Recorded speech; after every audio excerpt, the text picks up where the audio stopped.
How we doing? We're good? We are good to go. So, I was just kind of, mentioning off air a little bit, and sometimes we end up talking a ton off air before we get going, and then we're like, hey, what the fuck were we talking about? That was good. There's nothing left. Yeah, that's right. That's right. But we're here today with Daniel Orrego, and we're going to talk to him. We're going to dive deep into the ketogenic style diet and nutrition in general, and just some of Daniel's background and some of his story. He was sharing a good story with us earlier about Robbie Robinson, who is now 74 years old. Yeah, I believe he's 74, 75. And still jacked as shit. Yeah, his physique is still phenomenal. In just about every respect. I mean, that's a guy who has not lost a lot off his fastball. That's for sure. That's awesome. The ketogenic style diet gets to be so confusing for people. Many people think that, everything is wrapped around those ketones, and that's a real crucial thing. Yeah. And I got to pee on these sticks, and it's got to be purple, and I have to measure the ketones, and I got to be above 0.5 millimeters, and all these different things. And what I've learned is that the main thing with a diet is to be able to adhere to it. The main thing with a diet is to be able to try to follow it. And then when we start to look into things like, weighing your food and measuring this and measuring that, those things can be part of the plan, but they don't always necessarily have to be. And what I advise people, especially, in my book, The War on Carbs, it's very simple. Like, let's get you on board with eliminating some carbohydrates from your lifestyle. It doesn't have to be forever, but for a period of time if you want to lose weight, because, and this is the only reason why I recommend this diet. The only reason I recommend this diet is because you're abstaining from eating carbohydrates, very black and white. Mm-hmm. You're like, okay, I ain't doing this anymore. When you have enough fat in your diet, you can still eat foods that satisfy you. You can still have foods that are delicious. Like an omelet comes to mind. Like, who doesn't like eating an omelet? Fantastic, right? And so because I have some of these foods, I'm able to actually follow the plan. Yes. And that's what we talk about here on the podcast all the time, is that if I can get you to adhere to something, you're going to get results. But if I don't have the ability to motivate you, inspire you, or the plan itself is too difficult, and you're going to put your hands up and say, I don't know what's going on, then we don't have much of a plan that's going to help you be successful. Yeah. Well, and actually, I really like the psychology you're bringing to bear here, which is you're moving the needle from food being entertainment to food being fuel. That's a huge leap for most people. And then introducing a structure. That's a hard one, because everybody wants to watch TV and eat, or a big struggle for me is the movie theater. Right. But now I'm just like, you know what? I don't see that many movies. So why don't I just fucking relax and eat what I want? Yeah. There's got to be some of that too, right? Indeed. Well, and that's the other thing too, is I think when you're moving somebody onto a structured meal program, whether that's keto or any style of eating, is to get folks to recognize that food is fuel, right? And additionally, that structure is part of a self-accountability program, right? And that really speaks more to just teaching people how to have success generally, right? They're applying it to a meal program, right? But these are general principles for how to have success. Yeah, and that's what I've been kind of teaching from day one, is that that's what we are trying to do. And then sometimes, through Instagram and some of the different messages, I'm saying, hey, look, these disciplines that we have through our diet, they can manifest themselves in every aspect of our life. Yeah. And you know this full well, training with some of the guys down there at Gold's Gym Venice, the mecca of bodybuilding, training with guys like Mike O'Hearn. Mike is an amazing athlete. He's incredibly strong. He's shredded all the time. I think he's got to be late 40s. Yeah.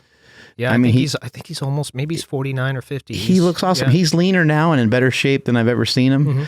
Mm-hmm. But look at that discipline, right? That discipline, it can't help it. He's done it for so long, the 4 a.m. workouts and everything else. Yeah. He's done all this stuff for so long, and he's been bringing it so hard for so long that he just, success is going to happen in other aspects of your life when you're crushing things that well. You get to train with them sometimes, right? Indeed. In fact, it's quite a privilege on several levels, not the least of which is how careful and considerate he is, particularly with me, but anyone that comes in to train with him, to elucidate what he's actually doing.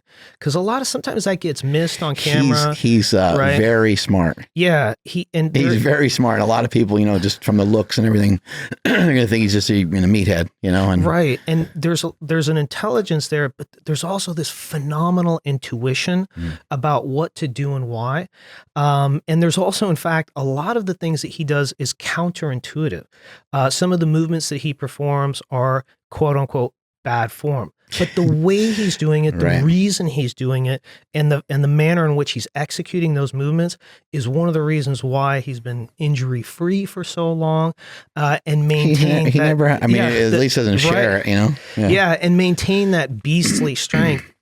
As well. So it's been a journey learning with him, and obviously Does he kick the shit out of you? There's no two ways about it. The workouts are tremendously brutal. Yeah, there's just no getting around that. He does. Some people will say, especially when it comes to strength training, people will say, you can't do high volume and heavy weight and have high frequency, and Mike O'Hearn is the kind of guy who's like, you know what? We're just going to figure out a way to just, grin and bear it. And we're going to plow through all that shit.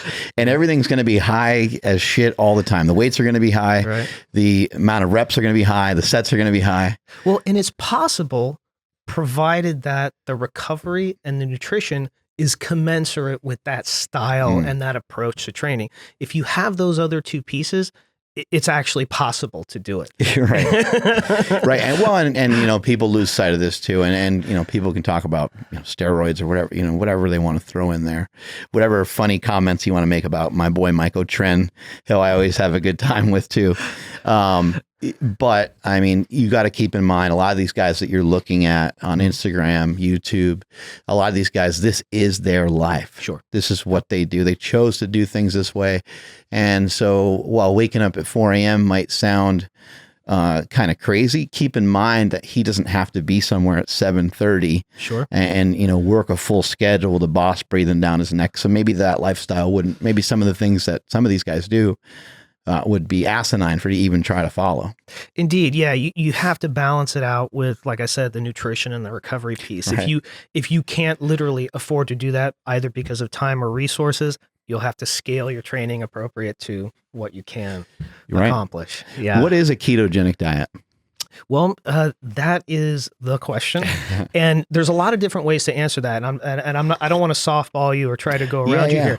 I'll answer it in this way: a ketogenic diet or ketogenic eating is any style of eating that induces nutritional ketosis as validated by blood ketones and blood glucose, and specifically by lower blood glucose, somewhere say below 86 milligrams per deciliter, and modestly high ketones, somewhere above 0.5, 0.6 millimolar. So however you're eating, right, if you can achieve that as validated by frequent blood measures, right, then you did it. And there's a lot of ways to get there. Ketogenic eating isn't formulaic. And what do you mean by that? Well, in the sense that there's no standard, right? I understand. And what I mean by that is there's all kinds of different ratios. People talk about a 4-to-1 and a 1-to-1 and a 0.5-to-1 and a 2-to-1 Yeah, and I've heard 90%. Right. I've heard some people go, there's your 4-to-1. They've done some studies, there's your with 4-to-1 ratio, rats, right? 90% fat. Precisely. And, at the end of the day, if you can induce and sustain nutritional ketosis and you're continuing to validate that through blood measures, then you've arrived. Right. And some people do that by using high ratios. Some people do that by controlling calories very rigorously. Some people do that by doing low ratio ketogenic meal programs, but being very rigorous about ingredient selection. Right. So there's a lot of ways to arrive at that outcome. But ultimately, if you see it in your blood numbers, then okay, we're there. If you don't see it in your blood numbers, then you say, I need to make adjustments. What does the science show? Is a ketogenic diet, is it in any way better than some other diets that are out there? Well, it depends on which disease model you're looking at. probably, if you're applying the literature, the most papers have been written on pediatric epilepsy and the use of a ketogenic diet to mitigate or downregulate the frequency and intensity and duration of seizure. There's a lot there. And in fact, for pediatric epilepsy, it's part of the standard of care. Now, if you're looking at other models, say, you mentioned type 2 diabetes, probably the best work that's been done on that is by Dr. Sarah Halberg out of IUPUI. They just published through their partner, Virta, a large cohort study. I think it's somewhere around we talked 400 patients. Yeah. Where they basically use either a ketogenic diet or very, very low carbohydrate diet, bordering on a ketogenic diet, to get, I think it was something like 85% of that constituency off their insulin. That's insane. In a relatively short period of time, like within a 10-week window. I think sometimes much less than that. Yeah. So there's a good study that really puts a fine point on how a ketogenic diet can do two things. One, control metabolism, and two, restore insulin sensitivity. And oftentimes that would be considered, I think, even now with as much information, as much attention that's on a ketogenic diet, those are unusual outcomes when it comes to establishment medicine and standard clinical practice. It's insane because when we talk about, those that are listening and want to just hear about getting jacked, don't worry, we will fucking get there. Right. But we got to talk about some of this stuff because this stuff is really important and it is where the research is going to be done. Sure. There's not going to be a ton of research on, how to just be more jacked. It's not necessarily going to be a lot of studies, and there are, but there's not a lot of studies. Just, a regular diet versus a ketogenic diet as it pertains to lean body mass. And I know that there's some out there, and they've done them, but they tell us what we already know is that all diets seem to work pretty good. Sure. You know what I mean? Yeah. And you can kind of pick the one that fits your needs the best. But when it comes to a ketogenic diet, some of the things that it can do, you talk about type 2 diabetes. Under normal circumstances, I believe type 2 diabetes is an accumulation. It's something that takes a long time to even have. Is that correct? It can. In some instances, the answer is no. For example, there's a lot of teenagers now, 13, 14, 15, 16 years old, that are being diagnosed with metabolic syndrome, which is a precursor to type 2 diabetes. It's metabolic syndrome. It's an assembly of comorbidities. So they look at a spectrum of different data. We just found out that Daniel's way smarter than all of us. With some of these words that are going to come flying out. Everybody hang in there. I think if you got like 4 or 5 of them, they say, okay, you have metabolic syndrome. And usually that's a preamble to type 2 diabetes in many instances. And what's a byproduct of that? Like you just don't feel good, you're tired? Typically very high insulin, high A1C, high glucose. That's the big one. There's other, just, you can have pancreatic compromise, problem with beta cell production, things like that. But generally, whether it's metabolic syndrome or type 2 diabetes, you start to see that, wow, okay, one solution set is to introduce insulin as a way to manage that. And perhaps another solution set, at least as elucidated by Dr. Halberg and her colleagues, is to alter metabolism through a nutritional protocol. Right. And that starts to tell an interesting story because it changes the dynamic around what constitutes long-term symptom management and what could potentially become and this is a scary word for a lot of physicians, cure for diabetes. And that's the line that her research is pushing up on. And it's actually rather exciting. Yeah, that's the fact that it could be a cure. What I find interesting, about getting into a diet like this is the rapid changes that can occur. Yes. I had blood work that scared the shit out of some of my friends a while back, and these are people highly respected in the strength and conditioning community, in the fitness community. Yeah. Guys like Charles Poliquin, guys like Stan Efferding. Now these are also people that have looked at blood work of people that use PEDs. Yeah. So there's not. it's not like they're not used to seeing elevated this, elevated Sure. that, right? They're used to seeing those things. And they told me flat out, especially Charles Pollock, when he was like, dude, he's like, you got to, I know you really want to chase down that 600-pound bench, but you've gotten hurt multiple times. And he's like, this just not, just from a health standpoint, he's like, you're not going to make it. Like, you're like, he's like, fuck tearing your pec. He's like, you could die.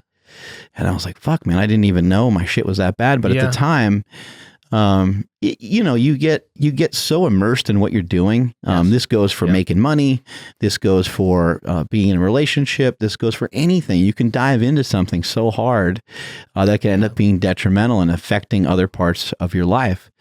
I have 2 kids, and some of the stuff that I try to teach and preach and promote is that I do want to make a difference in people's lives. I do want to impact people. I do want to help people. I want to give people some of the experiences I've had and said, hey, this is dumb. Don't go some of this route. You could still be an animal, still be a beast, and get things done in an efficient way without going too far. But what I've always said is, it's cool if I impact somebody from New Jersey. Like, there was a guy in here today from New Jersey who's training. Oh, wow. That's fucking cool. Yeah. Like, he made the trip out to super training, and that makes me feel awesome. That makes him feel awesome. There's nothing negative that comes from that. However, if I'm not impacting the people that are closest to me, the people that love me, then I'm going about things the wrong way. Yeah. And so I started thinking about that a little bit more, and I was like, I have to make these changes now. And that's why you see me promoting the diet and stuff. I've used the diet many times throughout my life, and it's always helped me. But what I find fascinating is how quickly it can change your blood work. Yes. My blood work was really, really poor. And, again, keep in mind, my situation is going to be different than most. I made a conscious decision as an adult to be heavy on purpose for a sport. Right. Almost like a sumo wrestler or something like that. I made an intentional decision to take a lot of shit, try to lift as much as I possibly could, and maybe throw down some donuts, along the way. But what I find crazy is that when it comes to something like type 2 diabetes, it seems under normal circumstances, it's somebody that is relying on sugar for many years, and then they get insulin resistant. Is that correct? Yeah. Can you explain insulin resistance a little bit? It's just effectively metabolic dysregulation, right? So your cells are no longer able to ingress energy, right? Because insulin is that hormone that pushes glucose into your cells, right? In fact, what you're speaking to is now also inclusively known as type 3 diabetes, which is effectively what Alzheimer's or dementia is. It's blood sugar disorder of brain tissue. Yeah, right? I don't mean to be too silly and funny with definitely, making fun of diseases is not a great thing, right? But here at Super Training, I was filming a video a long time ago, and I hit up a big lift, and I think it was eat a donut or something. Right. And I'm like, I just want everybody to know, not only am I strong, but I'm the first guy to be diagnosed with type 3 diabetes. And I totally made it up. I'm like, it's what happens when type 1 and type 2 meet together. Or something like, I don't know. It's just me being like over the top, silly. But so now there is. It's a recognition that cognitive decline is affected or progressed or relational to energy dysregulation in brain tissue. In other words, a loss of insulin sensitivity in brain tissue. And so, that really speaks to this whole landscape, right? In other words, if over time, the body can no longer endure the insult of high glycemic carbs in high quantities, you start to have these problems. And with the degradation or loss of insulin sensitivity, you can be affected in your brain, your pancreatic function begins to be affected. So what does happen? So let's say that you are insulin resistant and you have been not paying attention to your diet really well. What happens when you ingest, just in general, what happens when you ingest, 200 grams of sugar? Well, your insulin skyrockets, as does your blood sugar. And the cumulative results, probably the most egregious forms of insult occur in what's called diabetic neuropathy, where you start to lose sensation in the extremities, your toes, your hands, things like that. And in the most extreme cases, amputation is the solution for that. Right. The great news is that there's all kinds of modalities to correct that, right? For example, changing your diet. There's some studies that demonstrate that the use of exogenous ketones can be very powerful in restoring insulin sensitivity. Additionally, hyperbaric oxygen, in other words, oxygen under pressure, can help restore blood flow to the extremities. Interesting. Yeah. So there's a lot of ways to address that. It's like Dominic D'Agostino. He's like underwater for 10 days or something, right? Didn't he do something weird like that? Well, what you're speaking to is the Nemo mission. And that's Finding Nemo? He found Nemo? Well, it's actually a simulation of what astronauts do in space. That's why it takes place underwater. So he was a part of that. Talk about a war on carbs. Right. Yeah. Well, and that's really where a lot of this research came from. You have to remember, you go back to the 70s and early 80s. What the Navy sort of figured out is they saw that these divers that are in nutritional ketosis can not only dive deeper, but stay at a lower depth longer without seizure. That's when they first started figuring out, like, hold on, there's really something now they were looking at it from the perspective of a neuroprotective How did they even come to that? Did somebody, were they trying to see different diets and stuff like that? Yeah, they were trying to look at the effects of different nutritional programs, but it was one of those things that also was also discovered in reverse, in the sense that they're like, why can some guys dive so deep? They started looking at their blood. They go, there's elevated ketones. What does that mean? Right.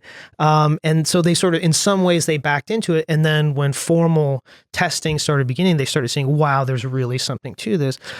Additionally, that's why the use of exogenous ketones can be so powerful for divers, because would that have anything to do in some sort of weird similar way to being at like high altitude or something, or is it totally opposite?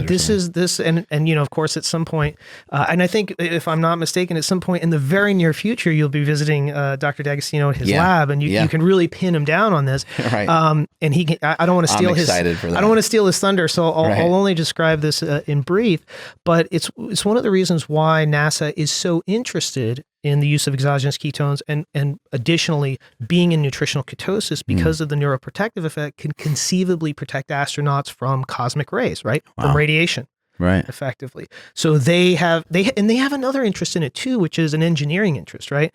If you're firing up into space fat instead of carbs and protein, you have higher caloric density in a smaller unit of weight, Gotcha. right? And so for 1 gram, you're getting 9 calories instead of 4. You've just doubled your payload and become more efficient in terms of the thrust required to reach escape velocity. So there's an engineering component, like, hey, maybe ketogenic diet is better for being able to send more nutrients into space, cheaper, faster, lighter, etc.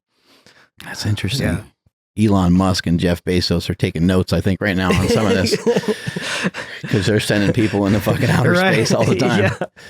Oh man, that's we'll talk about the endogenous ketones in just a second, but as we're kind of working our way through some of this, and we're talking about insulin and stuff like that, what are some things that you've seen rapidly change in people when they do follow a ketogenic diet? People that are unhealthy, sure. People that maybe have high blood pressure and some things like that. Usually the near-term response is the mental acuity, right? Because if you think about how a lot of people eat, I would say they sort of eat spontaneously, right? I feel hungry, or maybe I don't even feel hungry, but something looks good. Right. And there's lots of things in the food kingdom that are delicious. Like, I don't think anybody would fight you on pizza being delicious or donuts being delicious. Right. So they reach and they eat it. And so what you're doing is you're inducing this cascade of high insulin, high glucose response, then a crash. Oh, now I'm down. I need something to pick me up, et cetera, et cetera. So you're having these big, very acute peaks and valleys when it comes to metabolic response. And your brain is telling you how truly hungry you are. Your brain's like, dude, we're really, or your stomach, I'm not even sure where it's coming from, but there's a pulse, right? That's very strong. That gets a good grip on you, and it says, we are fucking hungry. Yeah. And what I've noticed from eating those foods over the years is I tend to want to eat more of those same foods. Yes, that's almost, a very common response. For me, it's almost an addiction in some weird way. So when you introduce higher fat, very modest protein, low carbohydrate eating in some form of a ketogenic diet, what you're basically doing is you're flatlining insulin and glucose response. So you never have these dips in energy. Right. And for people, even like 2 or 3 days on a ketogenic diet, if it's executed properly, they usually see this uptick in mental clarity. It's like, man, I feel so much sharper. And I don't have these dips in the afternoon. I don't have that 2 o'clock, 3 o'clock crash when I'm at the office type of thing. And that's usually the biggest near-term response. The long-term response generally comes with body composition change. And particularly for people who are obese or who are just what I like to call a little fluffy, right? They start to see pretty dramatic changes in that regard. And usually that's a big incentive to continue on the diet. Additionally, because the consumption of higher fats is more satiating, people start to understand like, wow, I'm liberated now from this crave for, just food. I just don't have that reflexive need to consume something because I actually don't feel hungry. And that's like, man, that's like shackles coming off, man. Yeah. And so when people get that, and this is one of the things that we noticed particularly with the breast cancer study that we did, a lot of these women responded so well that after the 120-day protocol, they didn't want to stop. And so they were very anxious, like, hey, are you going to continue to support us? Will you continue to help us? Because A, they had lost fat. But B, they sort of realize, oh, this is kind of my secret now. I don't have to be hungry. I can maintain and control what my body composition looks like to a significant degree. And particularly the ones that were doing resistance training, their results were amplified. Right. And so that was one of the things that once people kind of get it, even if they don't eat ketogenically all the time, it's a tool in their toolbox. They always come back to it, even at interval, which probably makes the most sense. I agree with that 100%. I think everyone across the board should be utilizing a ketogenic diet, at least here and there. Just even if it's just for a few days, I think it's a good idea. I think it's like even just maybe rolling into and coming out of the holidays. Everyone always tends to gain a little bit. What if you just lost 2 or 3 pounds before November hits, and then you're kind of a little bit more prepared for Thanksgiving? You can enjoy it the way that you want. You can enjoy Christmas the way that you want, and then maybe in January you kind of start it back up and just use it kind of periodically. Absolutely. And, there's actually quite a bit of good science on what I like to call intermittent eating. A lot of people call it intermittent fasting, but I like to call it intermittent eating with the emphasis on the eating because, I still like to eat. Well, that's an interesting spin on it because the fasting is where everyone's always confused. And actually in my book, I have a page that's empty. I said, here's what to do. Here's my day of fasting. But then people are like, I can have a cup of coffee or I can, and it's like, well, if you're, truly fasting, then you're really not taking in much of anything. But then you got to share with people, hey, like we still need to be hydrated. You're not taking in any nutrients. We don't have any sodium or magnesium or so it can be confusing. So I kind of like intermittent eating makes more sense. And sometimes too, like the words like fast or starvation can be very abrasive and disruptive and jarring to people. That's true. Whereas they, hey, look, here's what's actually going on. I'm just extending slightly the period of time or the window without consumption of energy. Just don't eat for 6 hours. It sounds a lot better than fasting. Puts me in an precisely. Fasting is like, it's like something I have to do, right? And what's interesting about this is even very modest windows without food, like right at the 14-hour mark, you start to see benefit. And this is fairly well understood in a breast cancer model with women who are past the 5-year survivorship mark. The recurrence rate for women who extend the period of time without food to 14 hours is significantly less than women who eat within that period of time. So you start to see benefit. And you think about it, a 14-hour fast or a 14-hour period without eating, man, you can sleep, 9 hours of that. Right? And then basically you're not eating breakfast and then you start your day with a lunch. Yeah, maybe your last meal's at 9 and your next meal's sometime around lunch or whatever. Exactly. So these aren't like, things that are like, oh God, I've got to have, be firing my prefrontal cortex and, willpower. It's not like that. You can do these things very simply. Right. no, I think intermittent fasting, intermittent eating, as you're calling it, I think it makes a lot of sense. And again, I think that's something that people should be utilizing. When it comes to what I love about the ketogenic style diet is, and the reason why I always say style is because for me, I don't really care if you're producing a shit ton of ketones. Right. What I'm mainly after for people is I want to see people make some good changes in their life and be able to adhere to something the best that they can. Just do the best fucking job that you can. And, if we're having a potato here and there and having some rice here and there, having some fruit here and there, like those aren't things that I'm going to consider that are going to like make you fat. That's a way better choice than what you were doing before with pizza and whatever else was going on. But when you're doing a ketogenic style diet, what I noticed is I don't need to carry food around with me. I don't need Tupperware. I don't need. It's so liberating. Yeah. Oh, it's amazing. I mean, I can go on a trip with my wife and I don't need to really pack anything. I mean, if I'm going away for a few days, maybe I make some arrangements, but normally I don't have, I can go to the airport and I can get a couple of cheese sticks and cured meat or something like that. And I'm fine. I can have that on the plane. I can pull the bread off whatever sandwich they might serve or any of those things. And it actually, the diet becomes easy. And what I really liked about what you just said about the women wondering if they can continue on the diet, whenever I helped anybody, even people that have what I always call a fat kid mindset, right? These people have this like I'll tell people sometimes, I'm like, you're going to be fat the rest of your life no matter what you do. And I don't mean look fat. They're just fat like from the inside because they have always had these habits since the time they were a child, right? And you can't break some of those, but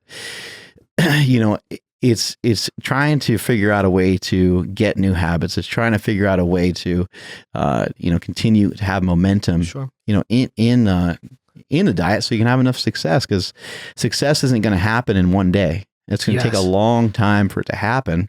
And even the people that I have viewed as having this fat kid syndrome, they'll tell me, they'll say, you know what, man, I'll say, hey, you should probably have a cheat or something coming up. Or they'll be like, no, man, I don't want to do it.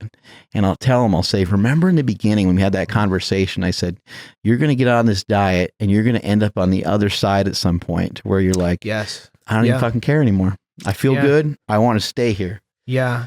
Well, and you keyed in on something that's actually worth considering more deeply, which is what is the value of high ketones, right?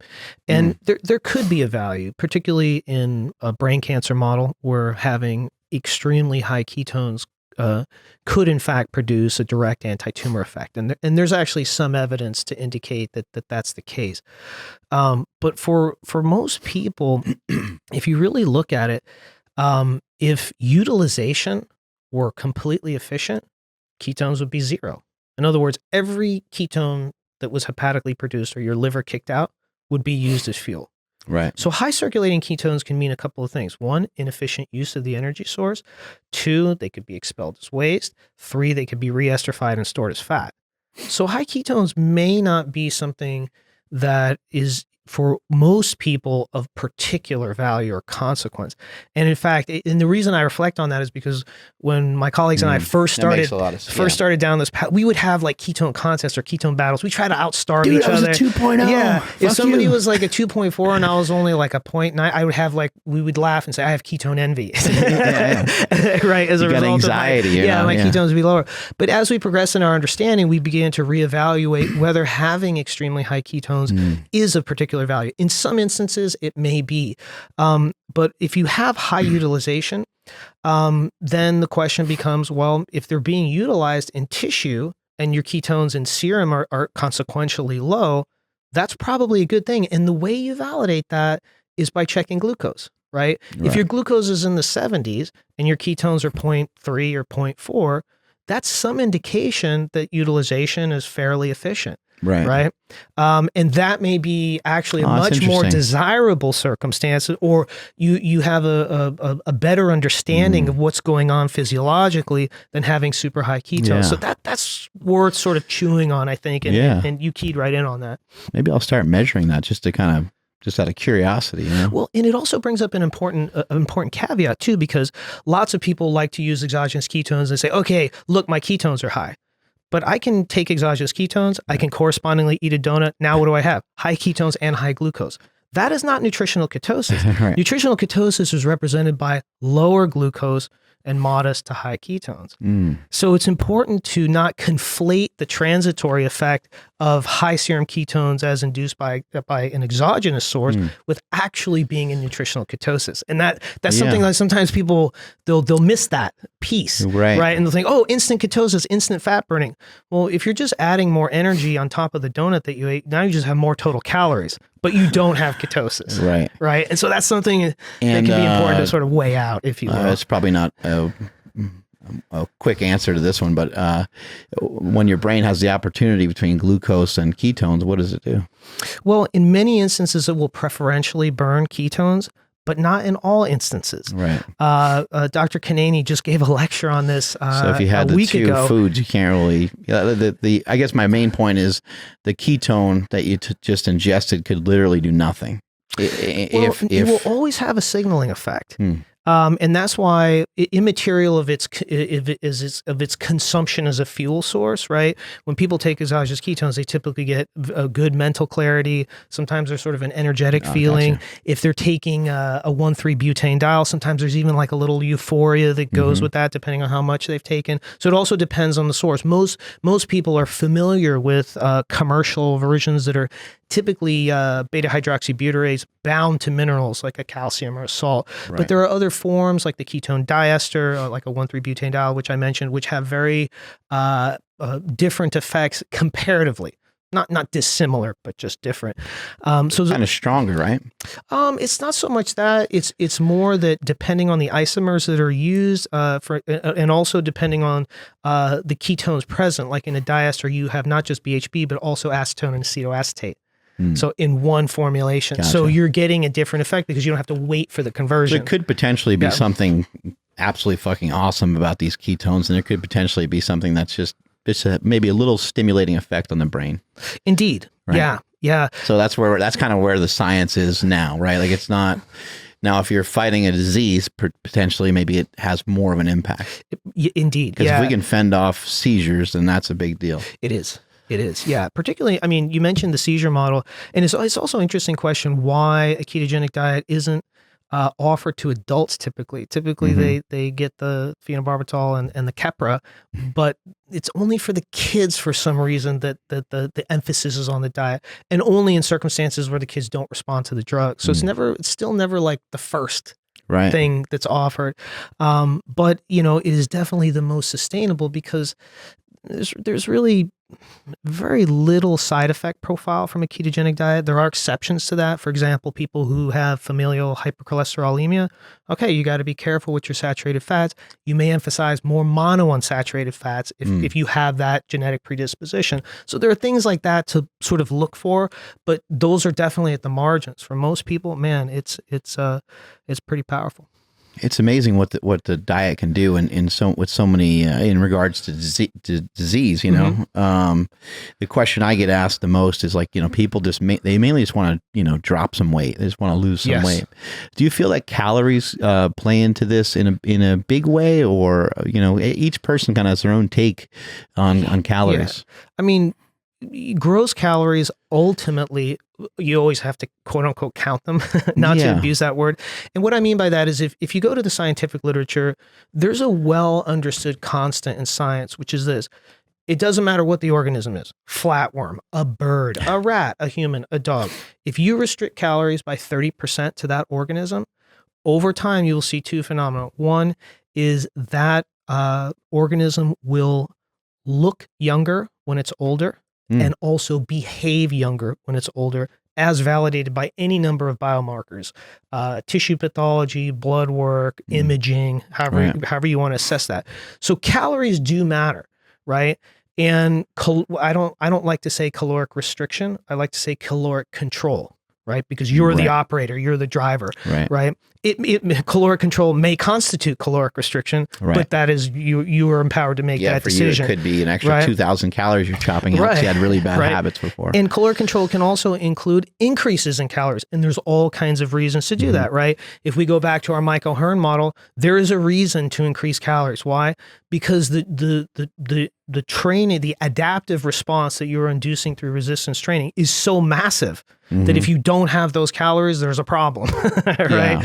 So, it depends on the circumstance. Yeah, I've been talking to people lately about being, when every diet that you get into or anything that you get into, you start to dive in and you start to get in like kind of deeper into it, Yes. And I've taken the ketogenic diet to many different levels before. And I've noticed kind of a point where you're not, for me, I'm just trying to be jacked. I'm just trying to be in shape, trying to be lean.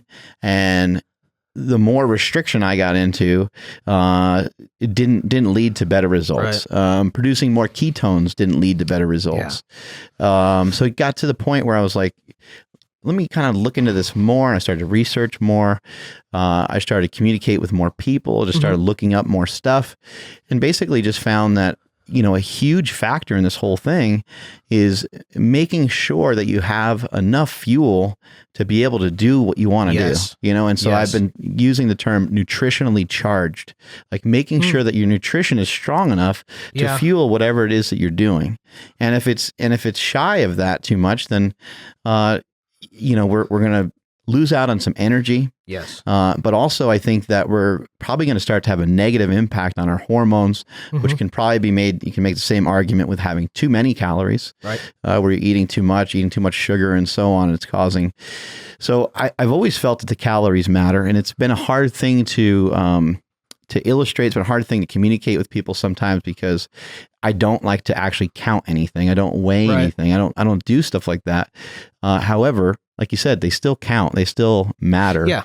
And then also, to make matters even more confusing, nutritional facts that are on packaged foods and stuff like that. I've heard 50%, they can be off by 50%. I've heard 30%. But then I would imagine, and I don't know for sure, but certain types of protein are going to react different in your body versus how they're going to, maybe I can't digest milk very well. Well, then, the way that I'm consuming some of these calories, maybe 200 calories for me is a little bit different than 200 calories for you. And you end up with some inaccuracies, and so I've always kind of just said, there's got to be there's got to be some control. Yeah. We can't have you just eating, 4 pounds of beef every day with bacon and cheese on it. Without that, like those calories still matter. They're still a factor, Absolutely. And one of the things I think that's interesting about that landscape, particularly in, how you can use ketogenics in a way that's effective for being able to adapt to whatever load you're putting on your body, is cyclically. And what I mean by that is I found for myself that going through periods of ketosis, sometimes just 2 or 3 weeks, resensitizes me to protein. And so when I reintroduce a high protein meal program where maybe my protein is somewhere around 280 grams, close to 300 grams a day, which is a lot for me. That's multiple meals. Right. Man, the change in my body is like within 5 or 6 days is noticeable in the mirror. Is there science to kind of back some of that up too, or? Not really. I mean, other than the general science of understanding that, hey, whatever you do, your body's going to attenuate it somewhat. Right. Right. But no one's really put a fine point on it in terms of actually designing a study and having a methodology that looks precisely at that. I'm just offering you the anecdotal evidence that comes from an N of 1 study. Just myself. No, I know. I don't. For me, I don't care that much about the science of it. To tell you the truth, but it just kind of ringing in my head that there was a study where I think they restricted protein quite a bit and then went back to it. And I think that would produce a very similar effect. It did have a profound effect when they started. And I've heard sort of the opposite with carbs, but the whole thing gets more complicated. So I've heard that when it comes to carbohydrates, that when you restrict them for a long time, if you go back to eating them, that maybe some fat gain can occur because maybe your body's not used to having them in your system. Now, when we say carbs, the problem is we're always talking about like donuts and pizza. Right. We're not talking about real food and real carbohydrates. We're talking about the junk stuff that we love. But I think what complicates some of that is my argument against some of that would be, hey, look, if we made ourselves leaner, we're more efficient at burning calories, period. So if we were able to, get rid of some body fat and gain some muscle mass, then we're probably more productive anyway. Yeah, I mean, that's a fair point. And what you see too with people who are lean is that they have much more metabolic flexibility. And what I mean by that is they can get away with what it seems like getting away with, eating high glycemic carbs, right? And it doesn't seem to affect them. Now, if they did that for an extended period of time, it would affect them. But in the near term, because they've become so metabolically flexible in their ability to partition nutrients, having a high glycemic day here or there really doesn't move the needle. Right. And that's one of the big advantages of having more musculature and less fat. In other words, being leaner while carrying more muscle, is your ability to more efficiently partition nutrients. And, you mentioned like cycling, and you're kind of referring basically to kind of coming on and off a ketogenic style diet. And for myself, I've noticed, what you were saying earlier about the blood sugar corresponding to the ketones, and then also kind of saying, hey, look, if we have a ton of ketones roaming around, maybe that's not the best thing for us. Maybe we're not utilizing our energy efficiently. I've noticed for myself that, really just not worrying about the ketones, not trying to intentionally go after, dumping oil and butters and stuff like in my coffee and things of that nature. I noticed that those things, they were effective, and it kind of helped. It helped me get going. Websites like ruled.me with all the recipes for all that stuff kind of helped me, especially in the beginning. But now, I feel that just the food alone seems to be covering most of my bases. I'm getting some blood work done coming up again to kind of monitor and make sure everything's looking, heading in the right direction. But I just find it, kind of fascinating the way that the body reacts to all these different things. And if somebody is just starting this diet, and I see them start, kind of making mistakes. Like they just want to have so much fat. They want to have a 12 egg omelet with cheese on and everything. And those things, like if it keeps you on the diet, but I would also just kind of realize that that's not really a sound diet. You have people that ask right away too about things like alcohol. And it's like, you can still be producing ketones and stuff, but alcohol is not really part of any sound nutrition, and we can look at studies that show antioxidants of red wine, or you can pull whatever you want out of your ass, but it's still not a great idea to be messing with stuff like that. Yeah. I mean, you're absolutely right. And, of course, when it comes to alcohol, people do experiment with alcohol while being in ketosis. And there are ways to thread the needle, interestingly enough. For example, small quantities of vodka won't dismantle nutritional ketosis. So there are some things like that. But at that point, it seems like such an effort. It's like you might as well just stay on the diet and forget the vodka for the period of time that at least you're focusing on sustaining nutritional ketosis. What are your kind of thoughts in general about, your own opinion about, having some sort of ice cream or snack that's quote unquote ketogenic versus just enjoying some ice cream?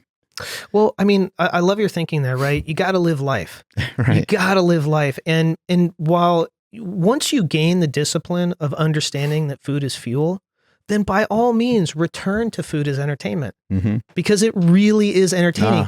Pizza and ice cream are delicious. If you like beers, well then beer is delicious for you. Right. So I think that makes a lot of sense. Becoming an ascetic and not having any of those things probably doesn't make sense for the vast majority of people. And giving themselves space to enjoy those things in their life probably makes a lot of sense, right? And as long as you have that discipline of understanding how to eat a structured meal plan, understanding how to get yourself back into ketosis, as long as you're returning to that at some interval, man, enjoy whatever, life has to offer. Yeah, we can lock ourselves in our house all day long and not eat anything that is wrapped in plastic and has no...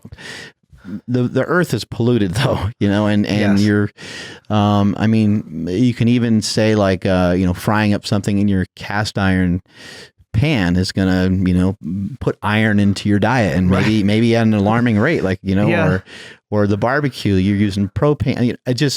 You can get as crazy as you want with all this stuff. And then there's some people that will even, go into like a raw food diet where they eat like raw meat, and I mean, shit, that's got its own set of dangers to it too. So I agree 100% is that I really like what you just said. That makes the most sense that I've heard, is that, once you've kind of had the discipline and once you feel pretty good, then you're like, I'm going to eat some pancakes. Right. Because they're fucking great. Yeah. Yeah. I mean, when are pancakes like not fantastic, right? They're great. Yeah. And I think it's important too, to allow yourself that flexibility.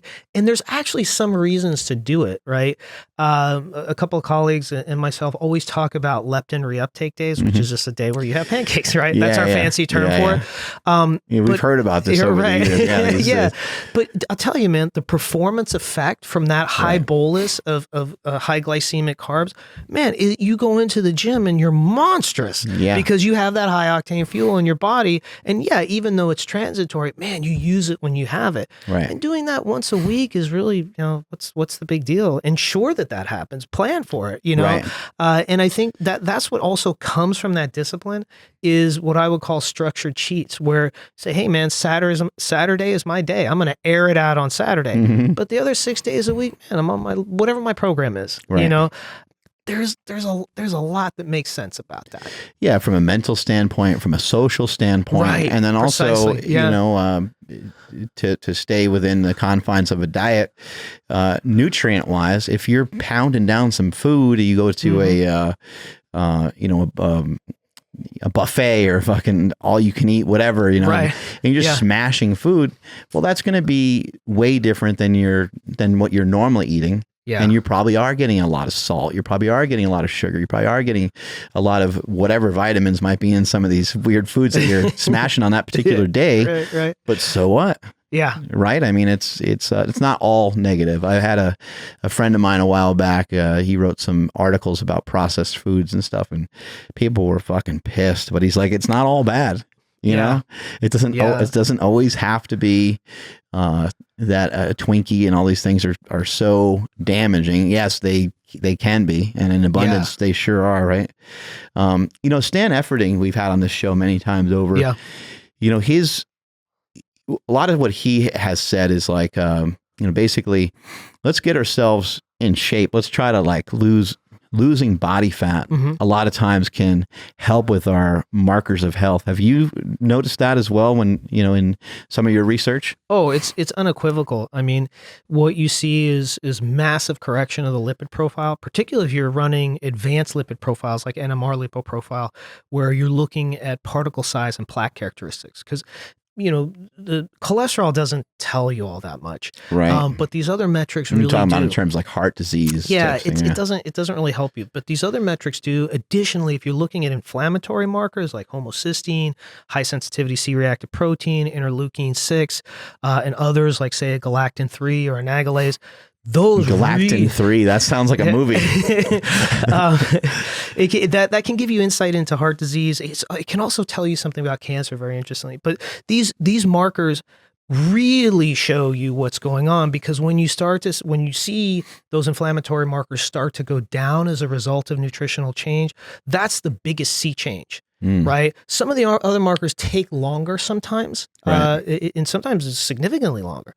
Sometimes you might see people on a ketogenic diet with high cholesterol for 12, 13, 14 months, then it corrects. But that might be because their body has been enduring insult from carbohydrate for 30 years. Right. So a 14, 15 month correction actually comparatively is not that long. So those are some of the things that you kind of have to look for. And that's why, what you're doing and measuring your blood, man, it can't be overstated how important that is and how important it is to do it frequency, right? A CBC once a year or even twice a year is mainly useless other than flagging down egregious outliers from a reference range. Like, oh my God, there's a major problem. But it really doesn't tell you anything about what's going on systemically. And if you're not doing that snapshot as frequently as you can, you kind of don't know. And if you're not looking at these specialty markers, you kind of don't know. So Right. measuring's a big deal. Sadly, it's expensive and cumbersome and not particularly convenient. Yeah, why the fuck is all that?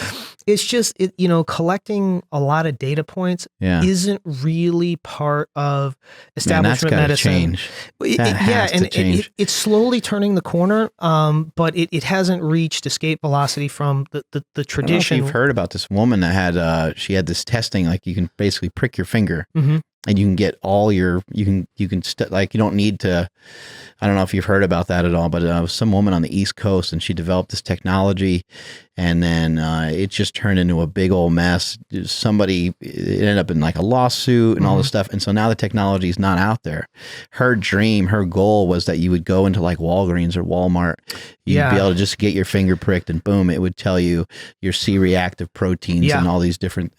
And now we got to, who knows how long we got to wait for some of these things to happen. It'll be a while. It's tough because when you have a very small quantity of blood, it's very outside of specific tests that we have now. There's a few, like you can do lactate that way, you can do glucose, you can do ketones, there's a few others.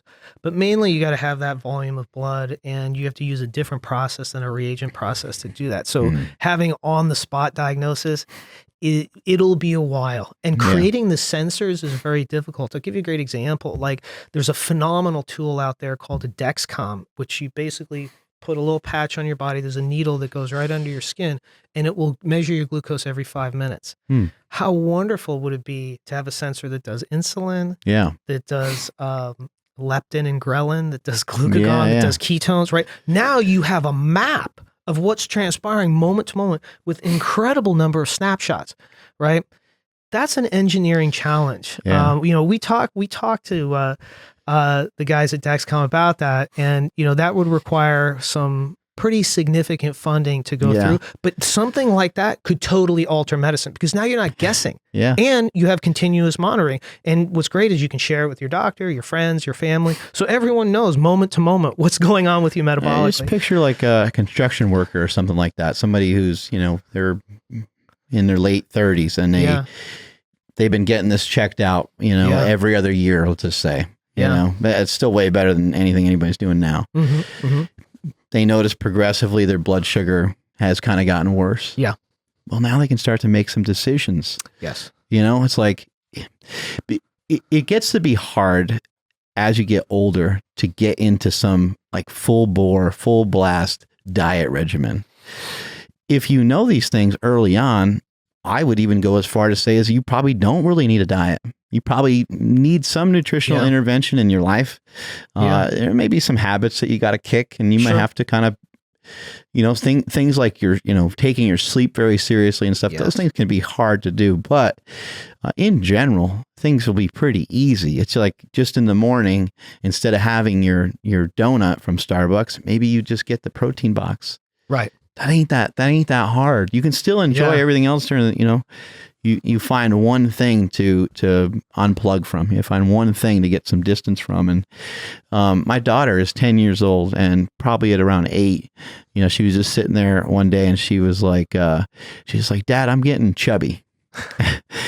And I'm thinking like, oh my God, how adorable, right? And then I'm thinking, fuck, kind of sad too, because she's now viewing herself probably versus other people. Not a great spot to be in, but at the same time, I've been teaching my children about nutrition since the time they were born.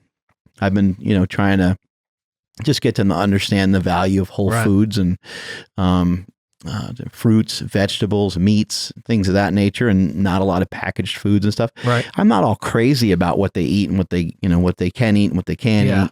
None of that going on. But there are certain things that I kind of will put my foot down. I don't really like soda. I'm like, here we go. Here's 35 grams of sugar for just kind of for no reason.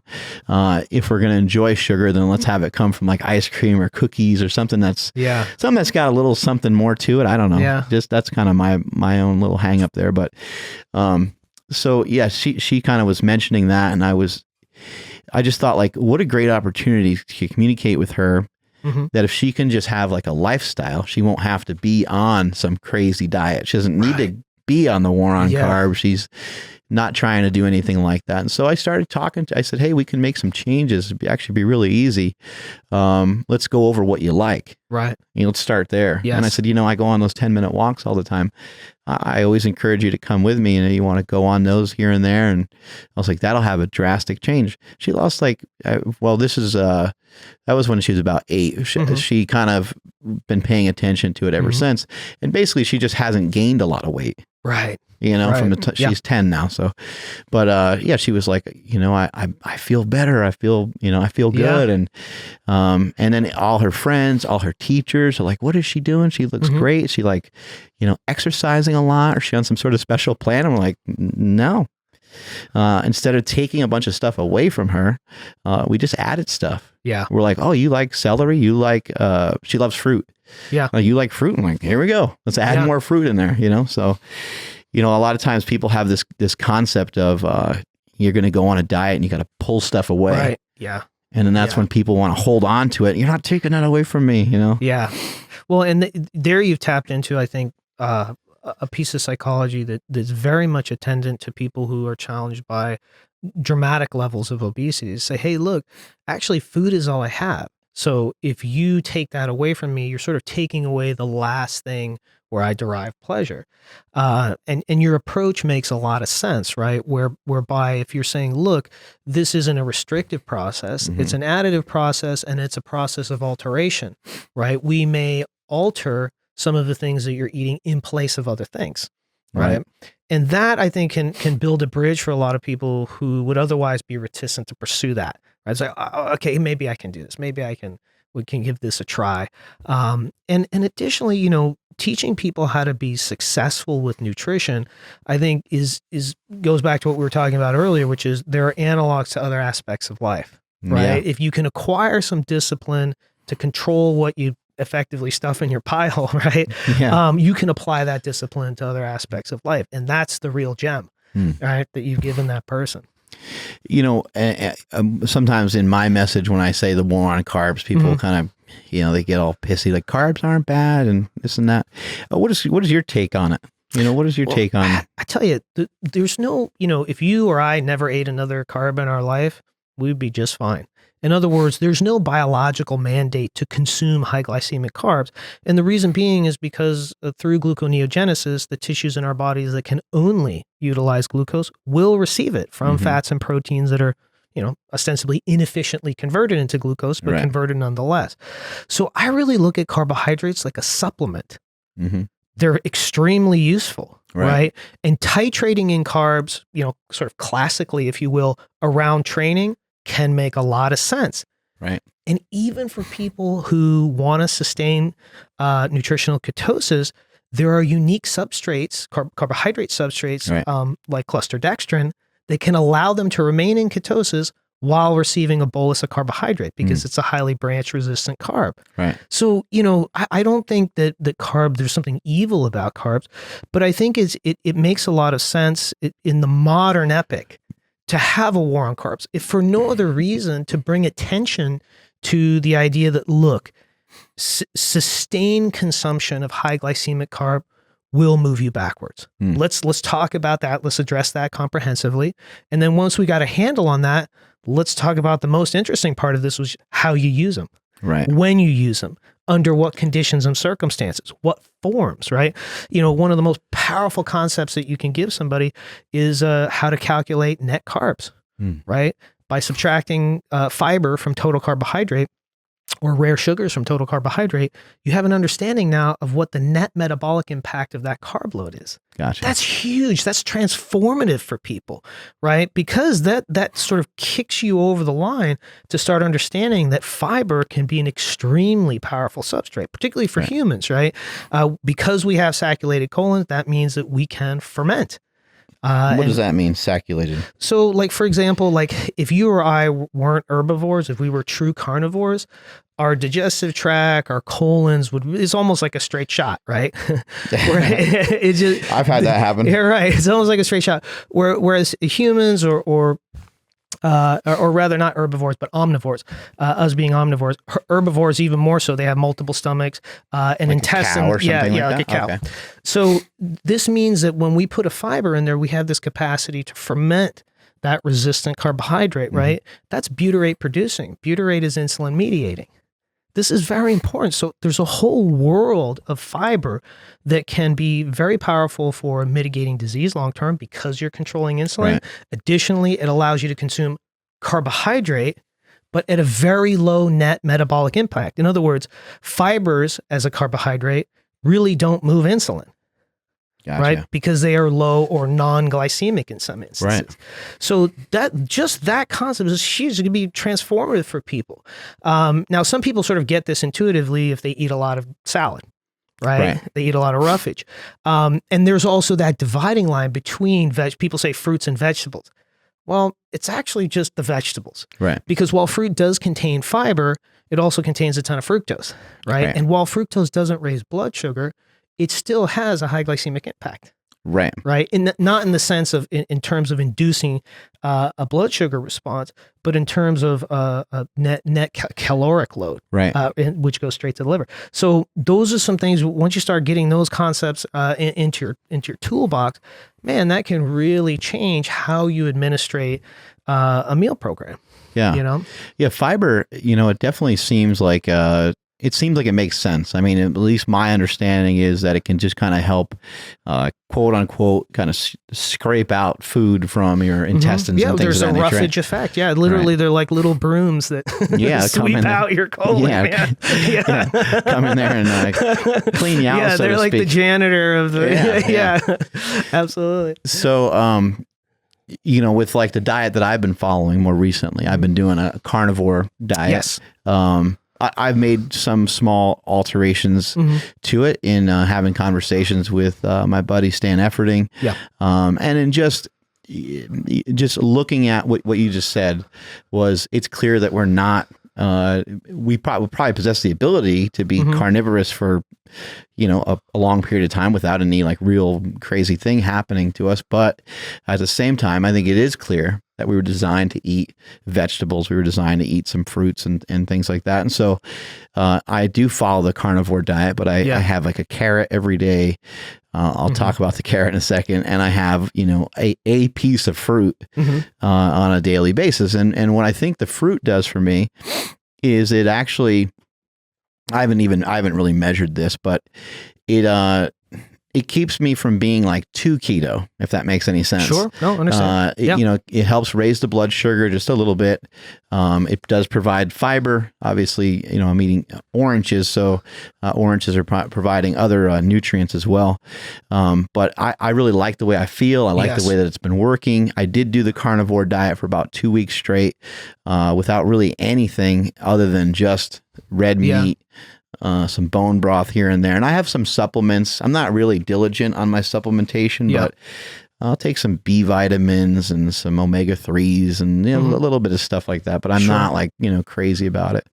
But as I started to think about it more, I'm like, maybe it's possible that our body is smart enough to, regulate stuff and maybe but at the same time, like, where's all this meat going? I don't want to have any, setbacks from it and stuff. And so, as I was just looking into it more, I'm like, let me add in a little bit of this, a little bit of that. Sure. I eat spinach here and there and stuff like that, but it's not, I do think that we were lied to about how much fiber we need. I think that the amount of fiber that's recommended, I think, is perhaps related to wanting to sell more grains and boxes of Wheaties and oatmeal and things like that. I definitely think that that's a possibility. But in just adding a small amount of fiber, I noticed a big difference, obviously with bowel movements in particular, but it's made me feel better. Yeah. No, I mean, what you're describing makes a lot of sense and is in accordance with what I think most people that we've worked with on the patient side have reported, which is having fiber in there as part of their meal program is, instrumental in just, overall it gives comfort. Gives you more options too. Yeah, it gives you more just options. Just eating just meat. And this is something that I heard from Paul Chek, who I admire quite a bit. But Paul Chek basically was saying, you get yourself in a position where you're eating these enormous amounts of meat. Our meat has antibiotics in it. Our meat has this and that. And even if you try to go hormone free and you try to, there's still environmental pollution in almost everything that we eat. And so therefore, if you're eating 4 pounds of meat a day, it's still probably not the greatest idea in the world. Well, and one of the ways to sort of the litmus test on this is to look at how people ate, 10,000 years ago. In other words, before agriculture, right? You go out, you throw the spear, you miss. Okay, well, I'm in ketosis because no energy is going in. Yeah. I go out, I throw the spear. The next day I get something. I eat everything in sight. I mean, I stop. Okay, so I'm out of ketosis. Well, now I got to go get something again. Right. So there's this interval between high caloric density, mainly in the form of protein, and caloric absence. Right. That model is probably the one that we should be following today in the modern epic, because we have the capability to sit on the couch and eat Hot Pockets and Netflix and chill, right? Means that a lot of times we're not moving towards that. But that interval of feast or famine gave people this metabolic flexibility. When you didn't have energy, you were using ketone metabolism, right? And there's some studies that show with elevated ketone metabolism, not only do you have greater mental acuity, you start to get greater visual acuity, greater sensory acuity when it comes to smell. Well, all of these things, what are they helping you do 10,000 years ago? Hunt better. Right. And there's anecdotal evidence there, and there's some studies that sort of allude to that.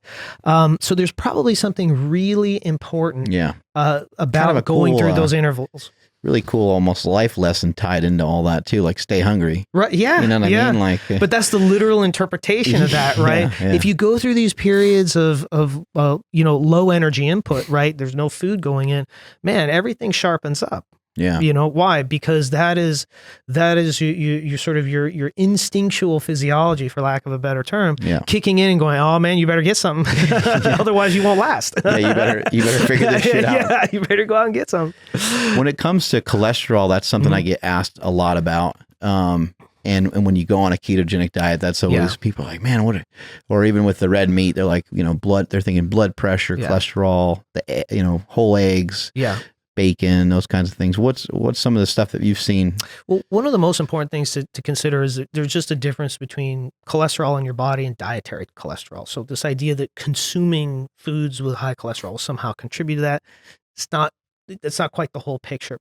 Additionally, cholesterols as metrics of metabolic health, cardiac health, you really have to run the advanced lipid profiles to understand. You got to break down triglycerides. You got to look at plaque and particle characteristics to really understand what's transpiring. The guy who really put a fine point on this for us was Dr. Peter Attia. He is a master lipidologist. I believe we're talking to him for the movie as well. The other guy that really just is a domain master in this regard is Dr. David Diamond out of University of Southern Florida. I mean, you talk to that guy, he can really explain this landscape in detail. But just looking at cholesterol as a barometer to response to a ketogenic diet doesn't tell you much, because there's a lot of people whose cholesterols will rise. But the question is that pathological? And if they stay on it long enough, what invariably happens? It goes down again. Right. So these transitory effects really don't inform you of much. And one of the problems with that is people go on a ketogenic diet, they go to their doctor, they run the CBC. Oh my God, your lipids are through the roof. Here's a statin. Right. And it's like, hold on, you got to go in a few more layers to truly understand what's transpiring. So a deeper look is required to truly grasp the totality of what these metric means, and having help with that. Like I said, the best guy is probably Dr. Peter Attia as well, Dr. David Diamond. Those two guys really have a handle on this, and in context to a ketogenic diet, they're both very familiar with it. Oh, cool. Yeah, I made a post a while back on Twitter, and it had the most like retweets and likes, and I basically just said anything that you can solve with a dietary intervention is going to be superior to anything you can ever take. Basically don't let's not correct it with. Now, when it comes to a statin or things like that, I mean, I'm sure there's always room for medicine. there's always Indeed. sometimes it's just somebody's got weird genetics or whatever it might be. But what are the dangers of some of those things? Like, people listening to the show right now, there's probably some people that are on medications for high blood pressure and for cholesterol. Yeah, I mean, with beta blockers, right, and with statins, particularly for guys, the side effects are well known, and sustained use of them, can lead to some very, very unfavorable results. And the other thing about statins too is that their long-term use does not increase survivorship, nor does it have very much of an impact on preventing cardiac events. And this is very well understood in the literature. And so it brings up the question, well, why are these things being prescribed? Now, that doesn't mean they shouldn't be. But again, a deeper look is required. Now, all that said, right, let me throw in the caveat. There may be some reasons for low dosing statins. And the reason I say that is because something came out, I think this was like maybe 5 or 6 years ago, maybe 7 years ago now, a very successful chemotherapeutic for blood cancers is Gleevec. And 6 or 7 years ago, it came off of patent, so it became a generic drug. When that happened, the chemical structure of Gleevec was revealed. And it was basically a combination of two things. A statin like Crestor or Lipitor, and fenformin, which is an analog of metformin. Yeah. Right? So it wasn't attacking somatic pathways. It was actually attacking metabolic pathways. It was inhibiting glycolysis and managing lipids. Right. So there may be a reason to low dose statins. There's not a lot of research in that area, so it's very speculative, but I only bring it up as sort of the exception set to understanding and contextualizing the use of statins. Yeah, it's kind of mind-boggling when you get into all that, because, like you said, like everyone just thinks the cholesterol is elevated. And then you got to crush it down. We got a major problem. What's really sitting underneath that? Right. And that's why going back to what we were discussing before, running advanced blood profiles, looking at not just lipids, looking at immune markers, looking at inflammatory markers, looking at endocrine markers. Right? What's happening with IGF-1? What's happening with insulin and testosterone and estradiol and thyroid function? Let's add that into the mix so that we have a fuller picture of what's transpiring with somebody. People talk a lot about inflammation, and so what's the deal with inflammation? I will hear the term thrown around so much. Well, it means a lot of different things, and the way that I like to approach inflammation is to look at energy production, right? In other words, mitochondrial phosphorylative oxidation. Why? Well, disease presents when energy production becomes dysregulated. So when your mitochondria cannot normatively produce energy, that's when you start to get in trouble, right? And typically that has a high correlation to inflammation. Right. And if you think about it in very simple terms, the power plant of your cell, right? If it can't do what it's supposed to do, if it starts running into problems, then you start to see disease present. Right. And that's really what the metabolic theory of cancer is all about. Right. You switch from aerobic respiration to anaerobic respiration. You go from normal respiration of the cell with oxygen to respiration of the cell very inefficiently without it. Right. And if you look at all of the inflammatory cofactors that go with that, you see, they're all elevated when that's going on. There's something interesting about the carnivore diet that my brother and I have been, experimenting with. We got, some information and some inspiration from Sean Baker, who's been following the diet quite a bit. He's in his 50s and he's able to do all these crazy explosive movements in the gym. Yeah. Looks like he's in good shape and stuff like that, but I don't think he has any blood work results yet. Sure. There are a lot of people that have thrived on mainly a meat-based diet. What's your concern when it comes to something like a carnivore style diet? Because, when I was mentioning it, you and I were going back and forth a little bit, and you're like, I got some concerns. You might want to check this, might want to check that. Yeah, I mean, you really want to see what the response is, right? And sometimes what what's challenging is when people go into a diet, they'll literally crash. They'll say, okay, today, now I'm doing this whole other thing. Yeah. Right. Rather than just slowly backing into it, maybe taking 4 or 5 days to transition from what they're doing today to the next thing. There are always consequences for that. Like the classic situation you see is when somebody does a ketogenic diet, 2 days later, they're like, why did I ever choose to do this? I'm miserable. I have headaches. I'm lethargic, right? Why? What happened? They cut their calories. They dropped their carbs. They lost electrolyte balance. They just feel like hell. Keto flu, everyone says. And they're like, man, I am never doing that again. That was a terrible recommendation. That diet's not for me. Yeah. So part of, I think, the concern is whether you're doing carnivore or whether you're doing high protein or whether you're doing some sort of high carb diet is to plan a transition, right? For a great example is... Are you guys listening to this? Plan a transition. Yeah, I think that's really useful. The folks who kind of have a very sophisticated handle on this are the physique athletes, and particularly the women when they plan their quote unquote reverse diet. So as soon as I step off stage at night, it's not go eat every burger and fry and milkshake. It's okay, I have my transitional diet for the next 2 to 3 days. That may include the reintroduction of some carbs, but very modest, right? I may increase calories slightly, not too much, because I still need to look good for my photo shoot and all those things. You may eat a Snickers bar, but not all the Snickers bars. You might have half. You might have half of one, right? And then over the next 2 or 3 weeks, you're reverse dieting out of your contest prep diet, which is very taxing, right? Slowly reintroducing other foods, and then at that 3-4 week period, you still look phenomenal. You feel great. You're not all bloated and carrying water and, hating yourself because you ate everything in sight. Yeah. This is very important. Depression sinks in. Yeah, the depression, exactly. All those things. So I think those folks who are doing that have a very good handle on what it means to move from one modality of consumption to another. And that's really my greatest concern. People say, I'm going to do carnivore diet. Right. And then they just they start today and they eat, 2-3 pounds of meat. And then the next day they're like, boy, I don't feel well. I think this diet's not for me. That actually makes a lot of sense because you can get yourself in a lot of trouble. Yeah, precisely. I mean, you can really, really not feel well. You can feel like you're going to pass out, or there's a lot of different things that can happen if you're going to jump into any style of diet. But I see that all the time with the keto diet, and it's advised in my book, and I've been preaching it a lot. It's just nobody wants to take their time. Everybody wants to kind of dive into stuff, and they kind of feel that that's the best way to, especially men. I think it's just kind of that's fair. Intuitively in our system. We're going to fucking... It's like not asking for directions. I know where we're going. Yeah. Clearly he's lost. Yeah. Like we're going to really change shit, We're going to do it now. And, but I hear people, they say keto flu, I got this.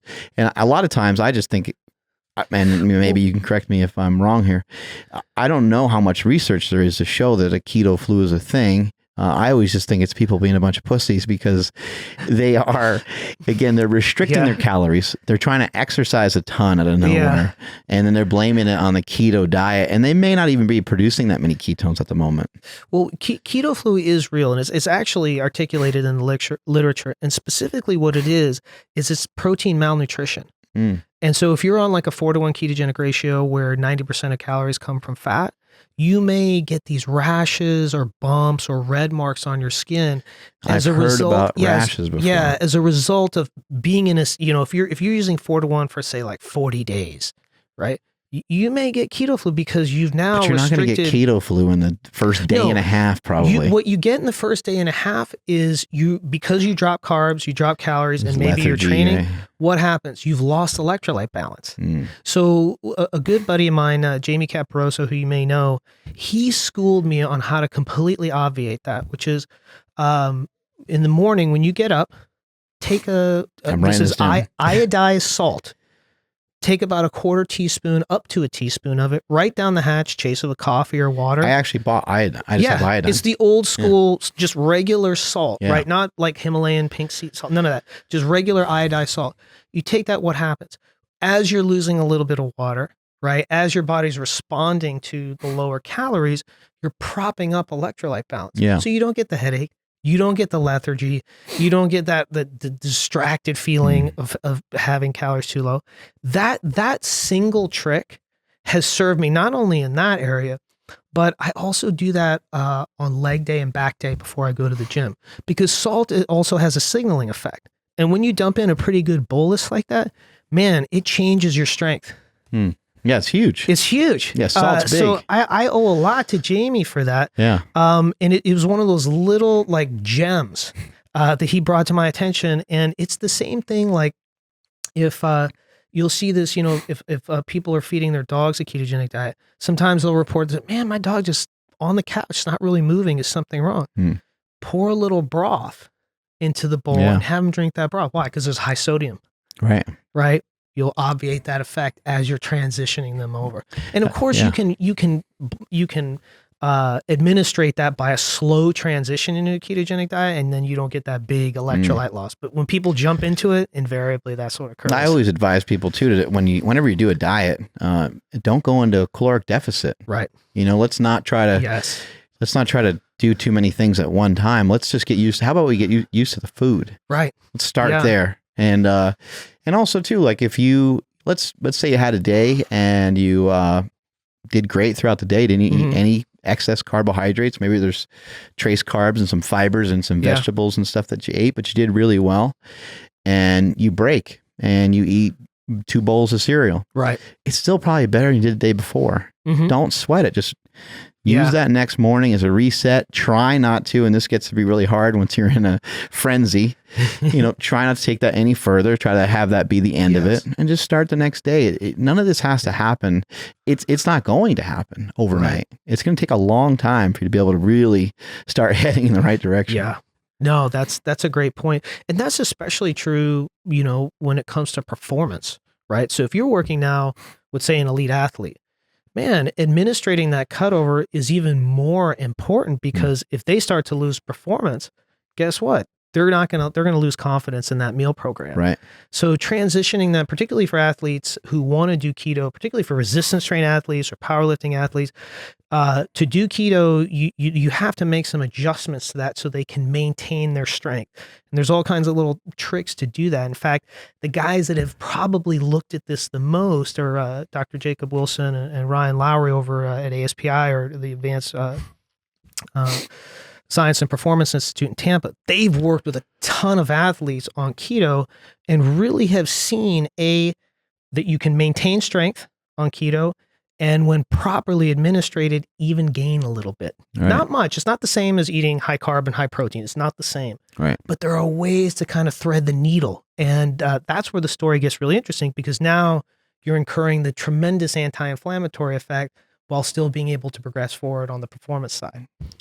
Yeah, I for myself, you know, with the carnivore diet in particular, there's something unique about it to where, and I don't know if it has to do with just minimizing food ingredients, period.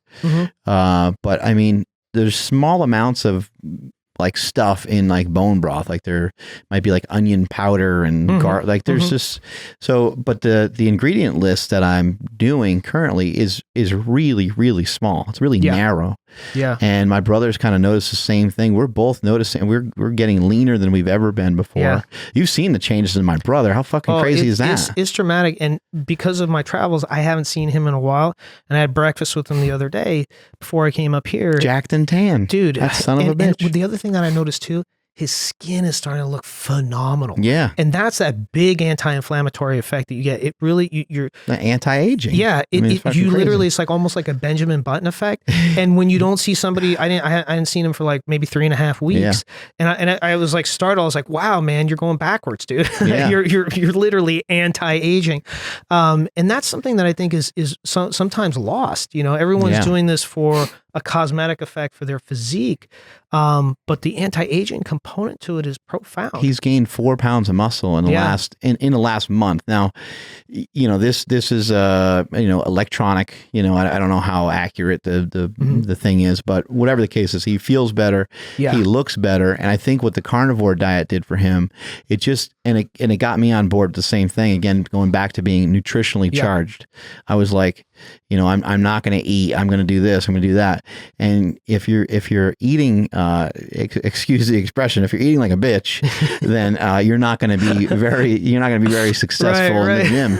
And you mentioned just a second ago, you mentioned performance, and I think that a lot of times for people that are not professional athletes, they don't understand that the performance is huge. Yes.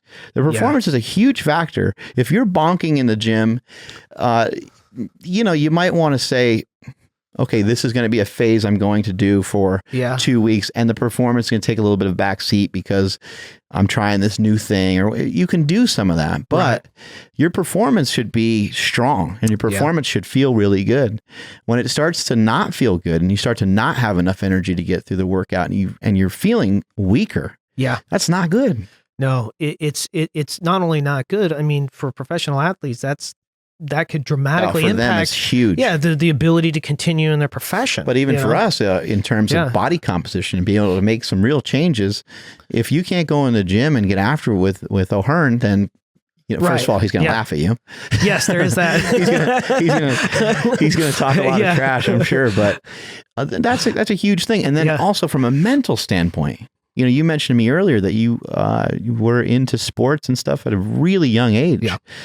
And so you're associated with, when you go in the gym and you have these workouts, you have a certain level that you want to reach. Yes. And you don't reach that. It's taken too lightly by us, I think, sometimes. It's taken too lightly. It sounds like such a meathead thing to say, but this stuff really matters to us. I've told people before, I've cried on my way home from the gym because I was I wanted those fucking numbers so bad. I felt like I did every and anything. And of course, you have a pity party for yourself here and there. But I mean, I've cried from pain too, from tearing stuff and different things like that. But I've cried because the losses hurt, and I don't want to. I don't want to lose. Yeah. But I do think even your average person that just wants to, gain more muscle and they want to look better and be in better shape, that performance in the gym is really important. Yeah. And I know that people can point to science and say your exercise might only make up 10% or 15% of your total caloric expenditure or whatever. Sure, that's possible, but if we're able to build 3 pounds of muscle over the course of a year, and then next year we're able to gain another 2, we have an extra 5 pounds of muscle on us, that requires energy. Yeah. And you're literally changing yourself forever. And I don't think that can ever be taken too lightly. No, I couldn't agree more. And the long-term health implications are huge, because when you have more muscle, your ability to endure illness, particularly illnesses like, say, cancer, where cachexia and sarcopenia or wasting of the body can occur, the more muscle you have. In other words, the more mitochondria you have, the greater your ability to endure insult from disease. Yeah. So if you run into trouble, man, having more muscle can be a game changer, particularly if that muscle is part of a lean body composition overall. Yeah. So, a lot of people don't put that into their calculus when it comes to long-term health, right? Being more muscular and leaner is not only in and of itself disease preventing, right? But it allows you to endure disease better should it occur. Strength is never a weakness, as they say. Very apropos. So speaking of cancer, we got a couple things to get into with this Keto Pet Sanctuary and stuff. But before we do that, I just want to give a shout out to my buddy, Jason Kalipa. His daughter, Ava, was diagnosed with cancer at a very young age, at the age of 5. I think it was in about 2000, maybe she was 4, but in 2016, she was diagnosed with cancer. She's starting to finish up a lot of her treatment, a lot of her therapy. I think she's only got a couple more to go. Her health is outstanding at the moment. She's doing really, really well. And, luckily for all of us involved, she has a type of leukemia that is treatable, and they were able to, it looks like she's coming out the other end, doing really well. But last night we raised $400,000 for pediatric cancer, and I'm really proud of that. And that was really fun to be a part of, and also just incredibly sad. Me and my wife kept looking at each other like, "This is killing us." How do we get out of here? You can't leave. We're locked in.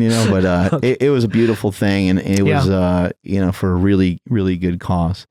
The research that you've been a part of with Quest Nutrition. Yeah. Let's get a little background story on, before we dive into this, let's get a little background story on your involvement with Quest Nutrition. Now, you're not a doctor, right? You're not, right? Yeah, no one at Quest Nutrition is. Literally to explain it in the most unvarnished terms, a bunch of protein guys. Yeah. And two people actually who we've already mentioned on the podcast, Dr. Peter Attia and Dr. Dominic D'Agostino, came to the offices and spoke to my colleague Ron Penna, who's the CEO, and myself.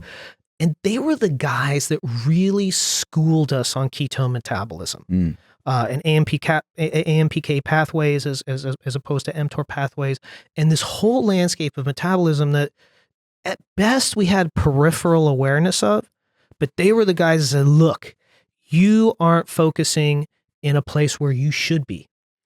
And so as a result of those discussions and as a result of sort of guinea pigging ourselves, we came up with this idea of Keto Pet Sanctuary, and really specifically, it was Ron Penna who had this idea.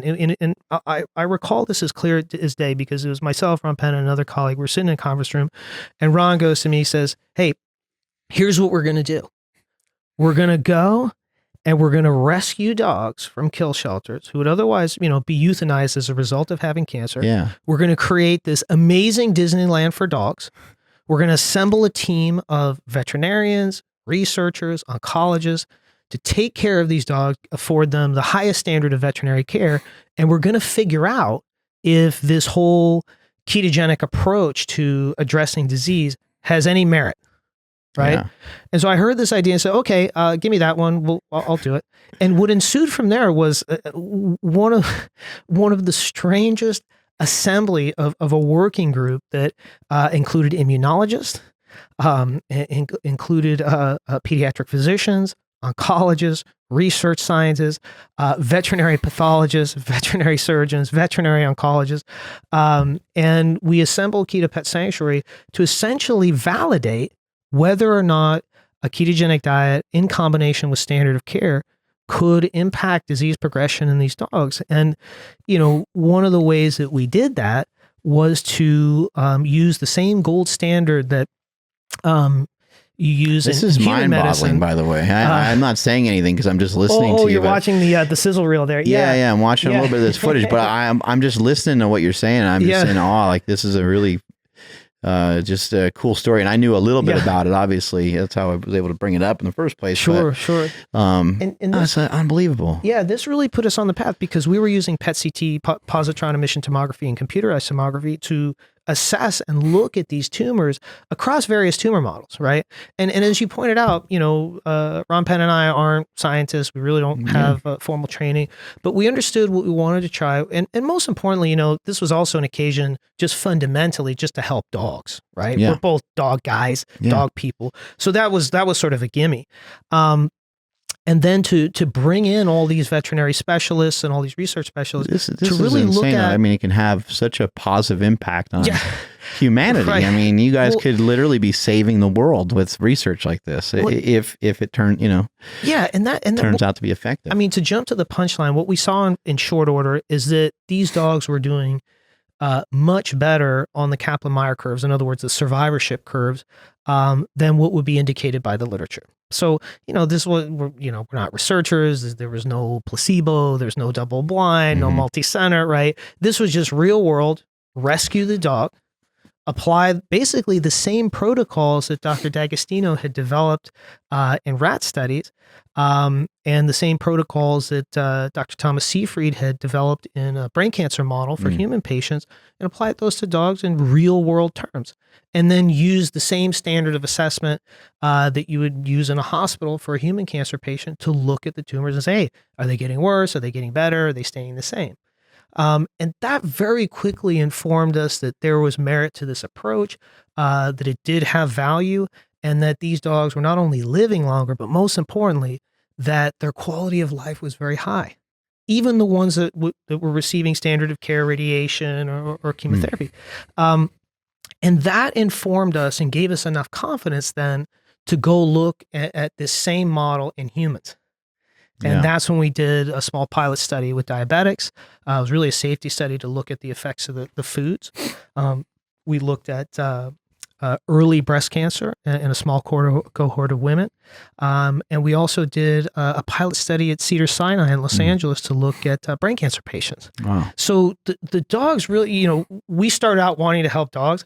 It really was the dogs that ended up helping us because they gave us the confidence and informed us, there is something valuable to this approach. It really can help in real world terms, and is worth exploring further with people. Such a crazy thing. I mean, the fucking guy that makes protein bars and his buddy starts researching fucking cancer. That's exactly it. It was basically Ron and myself sort of running around trying to collect up all these experts and saying, hey, help us do this. And it was one of those things where the effort was so compelling that it actually wasn't hard to get people intrigued. Yeah.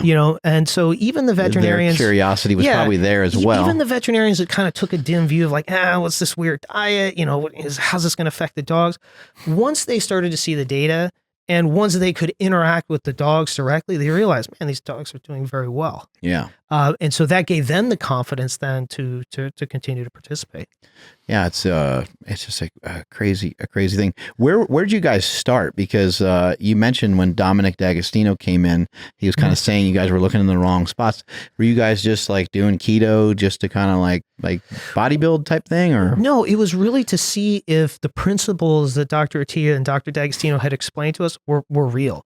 So we would put ourselves into ketosis, not in a very sophisticated way. We would just starve ourselves, right? And then measure ketones furiously throughout the day and call each other, text each other, haha, my ketones are higher than yours. Right. So we weren't super sophisticated in the beginning. But as we progressed in our understanding and as we began we can eat food and be in ketosis. we can eat food and do this too. We saw very quickly that there were advantages to being into ketosis, the biggest of which is this incredible mental clarity. Additionally, the changes in body composition. And then not just the glucose and ketone values, but the other blood values that we're talking about when you do a full phlebotomy draw and look at all these other markers. We could start to see like, okay, this is real. And once we realized that and we had a good grasp on that, that's when we, basically Ron's idea of saying, hey, let's see if we can help these dogs. That's when we pushed for it. Yeah. How long did it take for it to go from him talking about it to you guys off and running? I want to say it was like inside of 15, 16 months. It went very quickly. Yeah, it went very quickly, partly because we had such great partners. Yeah. And partly because, Ron and I were in a position to really give this a lot of energy and attention. That was one of the things that was great about Quest is the success of Quest allowed us to pursue these interests that at the end of the day, we're not part of the core competency of the company, like at all, right? The core competency of the company is, make another protein bar, right? And here we are, rescuing dogs, looking at the cancer, right? But the success of the institution allowed us to pursue these things. And ultimately that led to the founding of Epigenix Foundation, which is essentially the organization that pursues these things philanthropically, and Quest underwrote that effort. And that's how we're able to do everything. What were some of the results you got with some of these dogs? Well, what we saw was a couple of things. One, we saw a degradation or a slowing down, if you will, of disease progression. Not in every case. And so, that's the one thing that's important to sort of annotate.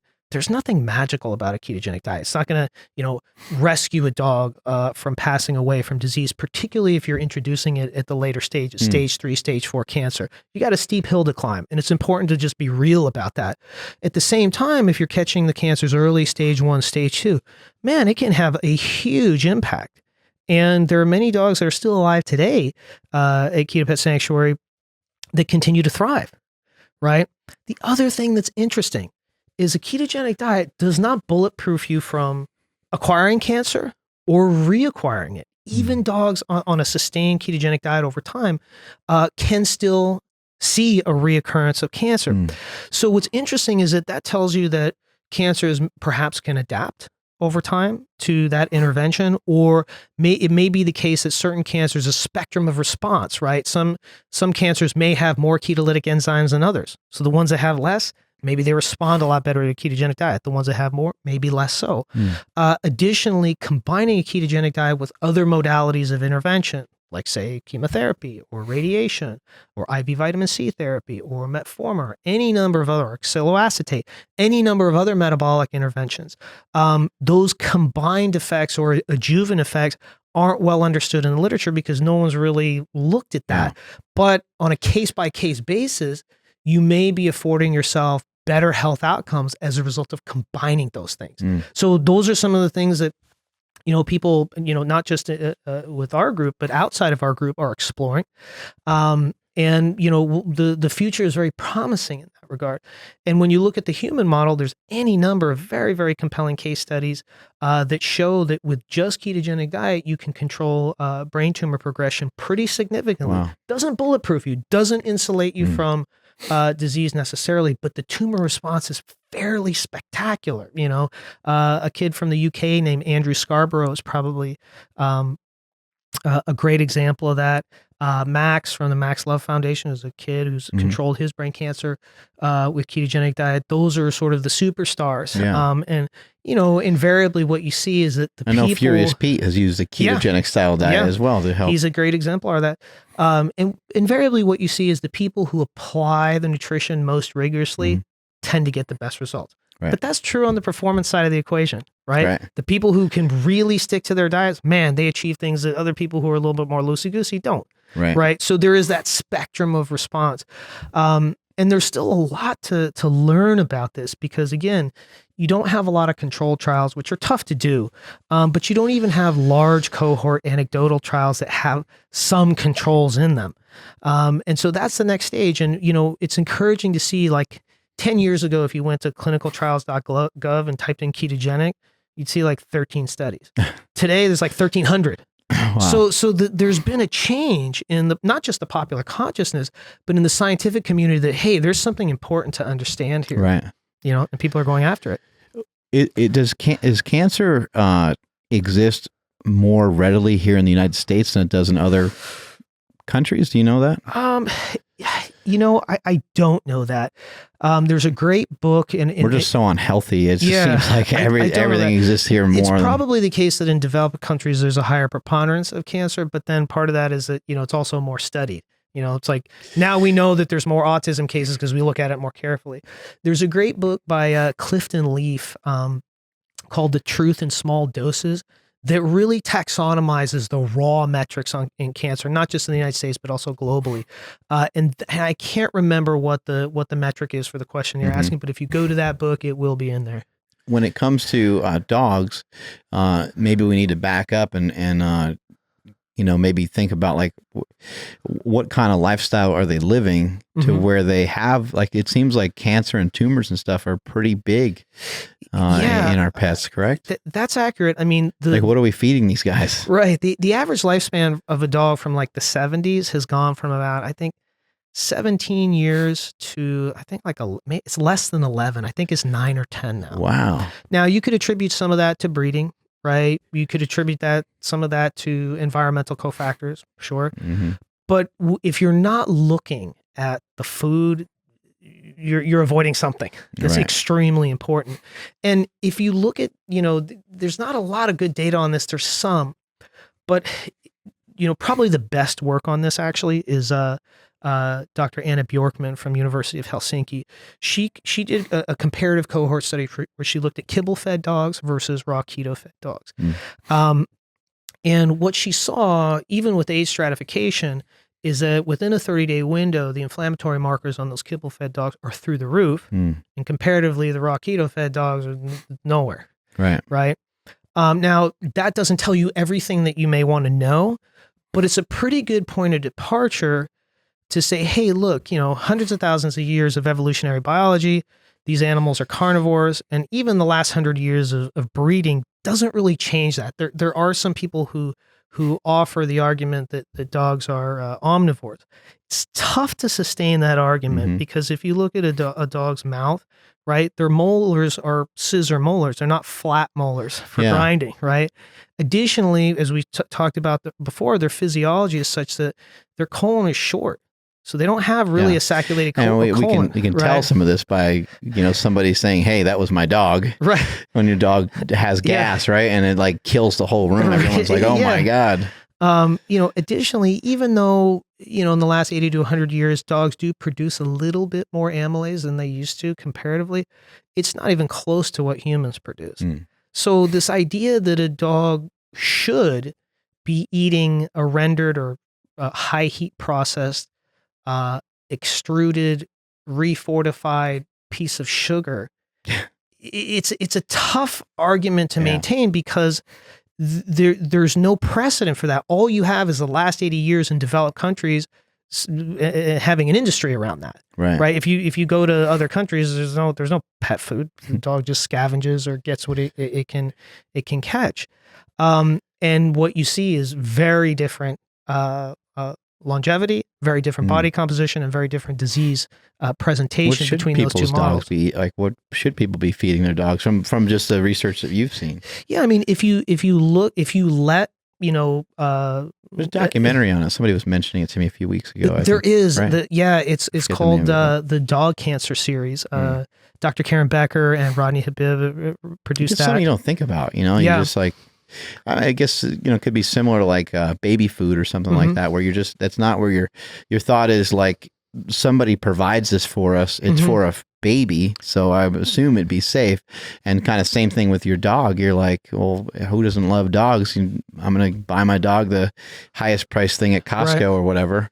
And you could be, and that's the thing, maybe not doing the best thing for them. There's very little difference in macronutrient composition between a very high premium kibble, like an expensive kibble, and a cheap kibble. They're both about 40 to 60% carbohydrate. So if you say, well, what should you feed your dog? Well, if you let the last several 100,000 years of evolutionary biology inform you, it's going to be some kind of raw meats and fats, maybe a little fiber, right? Maybe some vitamins and minerals if you want to cover that base. But it will be something along those lines. It probably wouldn't be a manufactured product. Right? Because there's no evolutionary precedent for that. You only have the last 70 or 80 years to compare to. Right. And when you look at the downregulation of average lifespan across all breeds and the now very, very high prevalence of cancer and diabetes in dogs, you can start to sort of distill what the decision might be. Additionally, one of the things that's just very recently transpired is Gus Ray of Baycom Diagnostics has come out with an HA1C test for dogs. This was something that only a few academic institutions could even run prior to, and he has spent the last 10 years developing it. This is huge because now you can, twice, 2-3 times a year, you can check that A1C, and if you start to see your dogs at 5 or 6 or 7, okay, that's a pretty good indication that they are starting to go in the direction of trouble. And you may want to make some adjustments to how food is impacting their metabolism and correct that, just in the same way of humans, right? Yeah. If you're anywhere above a 5.5 or a 6, like if you're a 7 or an 8, okay, there's probably time to make some changes because you are on your way to metabolic syndrome and type 2 diabetes. And when we talk about, the difference between testing dogs versus humans, I mean, the first thing that comes to mind is you can really control what you feed the dog, and it can be very difficult on controlling what a human eats. But what are some of the results? Have the results been pretty positive in terms of a ketogenic style diet, or is there still like so much more that needs to be? I mean, the one thing that you see visually is a total alteration of body composition. So what you see is the dogs become very lean and muscular, right? Now, as we kind of pointed out earlier, maybe that is going to be something that is going to help you live longer. Additionally, when you look at the blood markers, you see huge correction in the blood markers, right? And then, of course, in the cases of disease, that's on an individual basis. I mean, generally, when you look at the spectrum of response with cancer, the later stage cancers, you can slow it down a little. The early stage cancers, you got a real shot of making a full correction. Right. Yeah. And you have to take that on a case by case basis. And there's a lot of variables, particularly for pet parents at home. Not everyone checks their dog's blood. Why? Well, it's very cumbersome and it's not convenient to do that.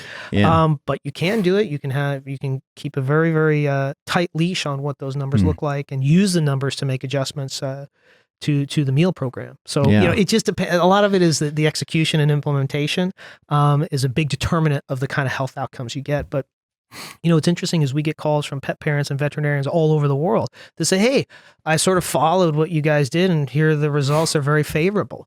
And this is like with no support, no research scientists, no veterinary oncologists, right? They're just sort of following it. So they're probably executing imperfectly, but they're doing it well enough to induce a favorable response. And that's where the story gets really interesting, because it means that effectively people who don't have the support apparatus that Keto Pet Sanctuary has and the resources can still do something. Can make some small changes that can have a huge impact. It's very impressive, you know?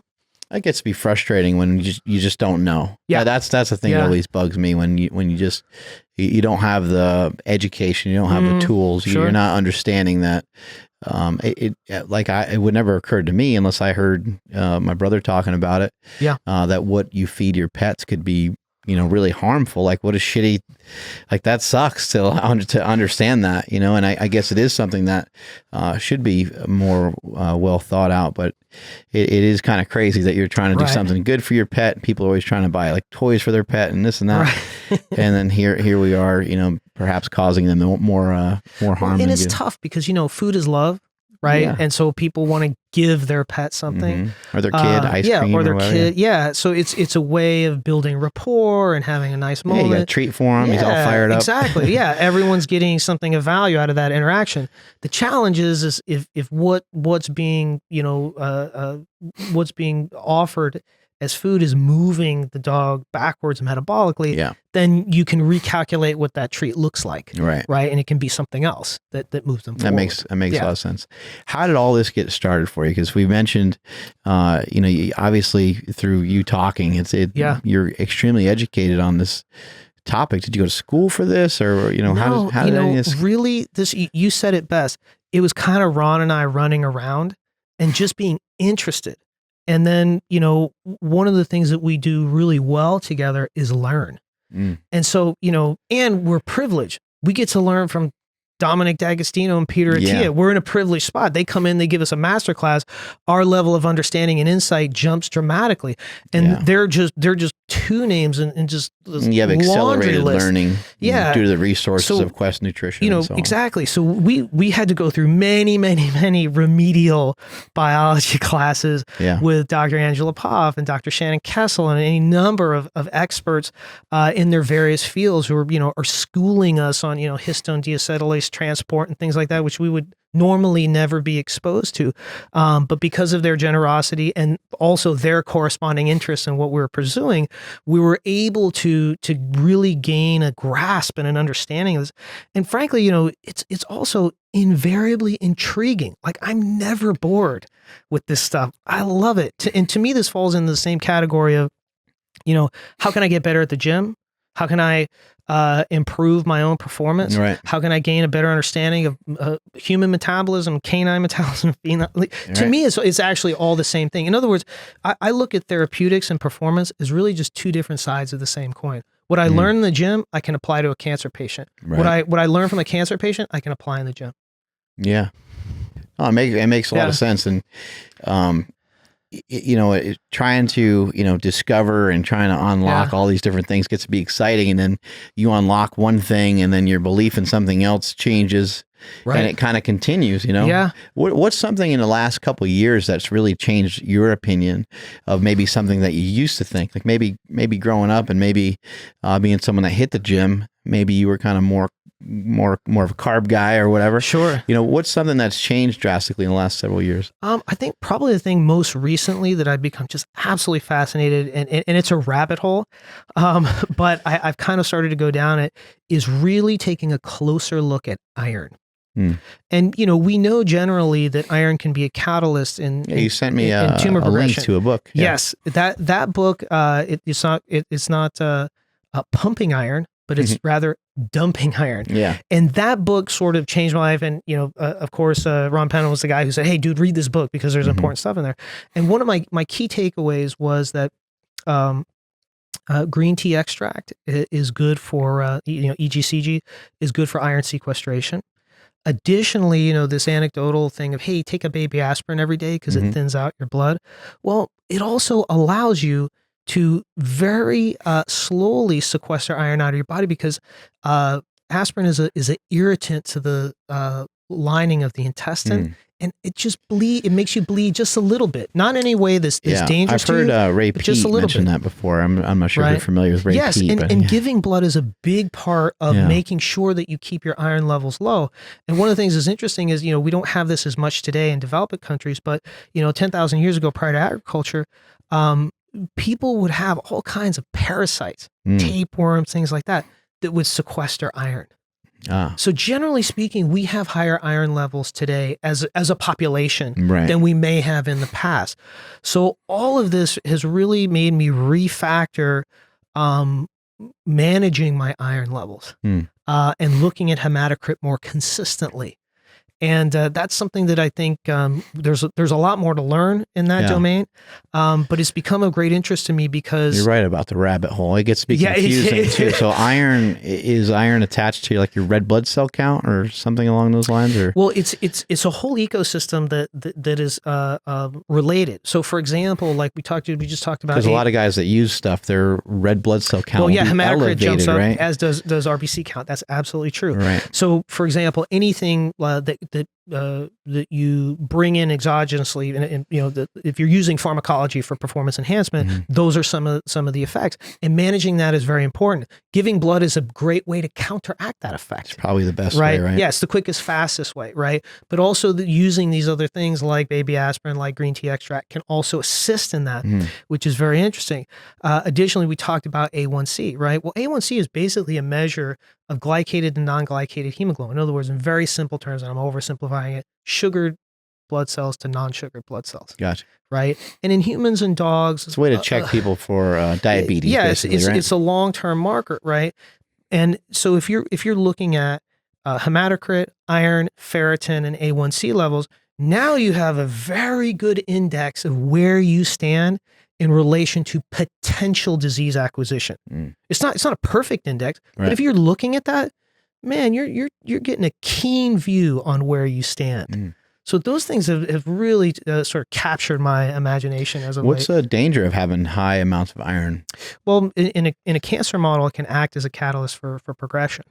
As can folates. So those are, that's not new information. In fact, you might know that in the early 60s when chemotherapeutics were being developed for blood cancers in children, they weren't called chemotherapeutics, they were called antifolates.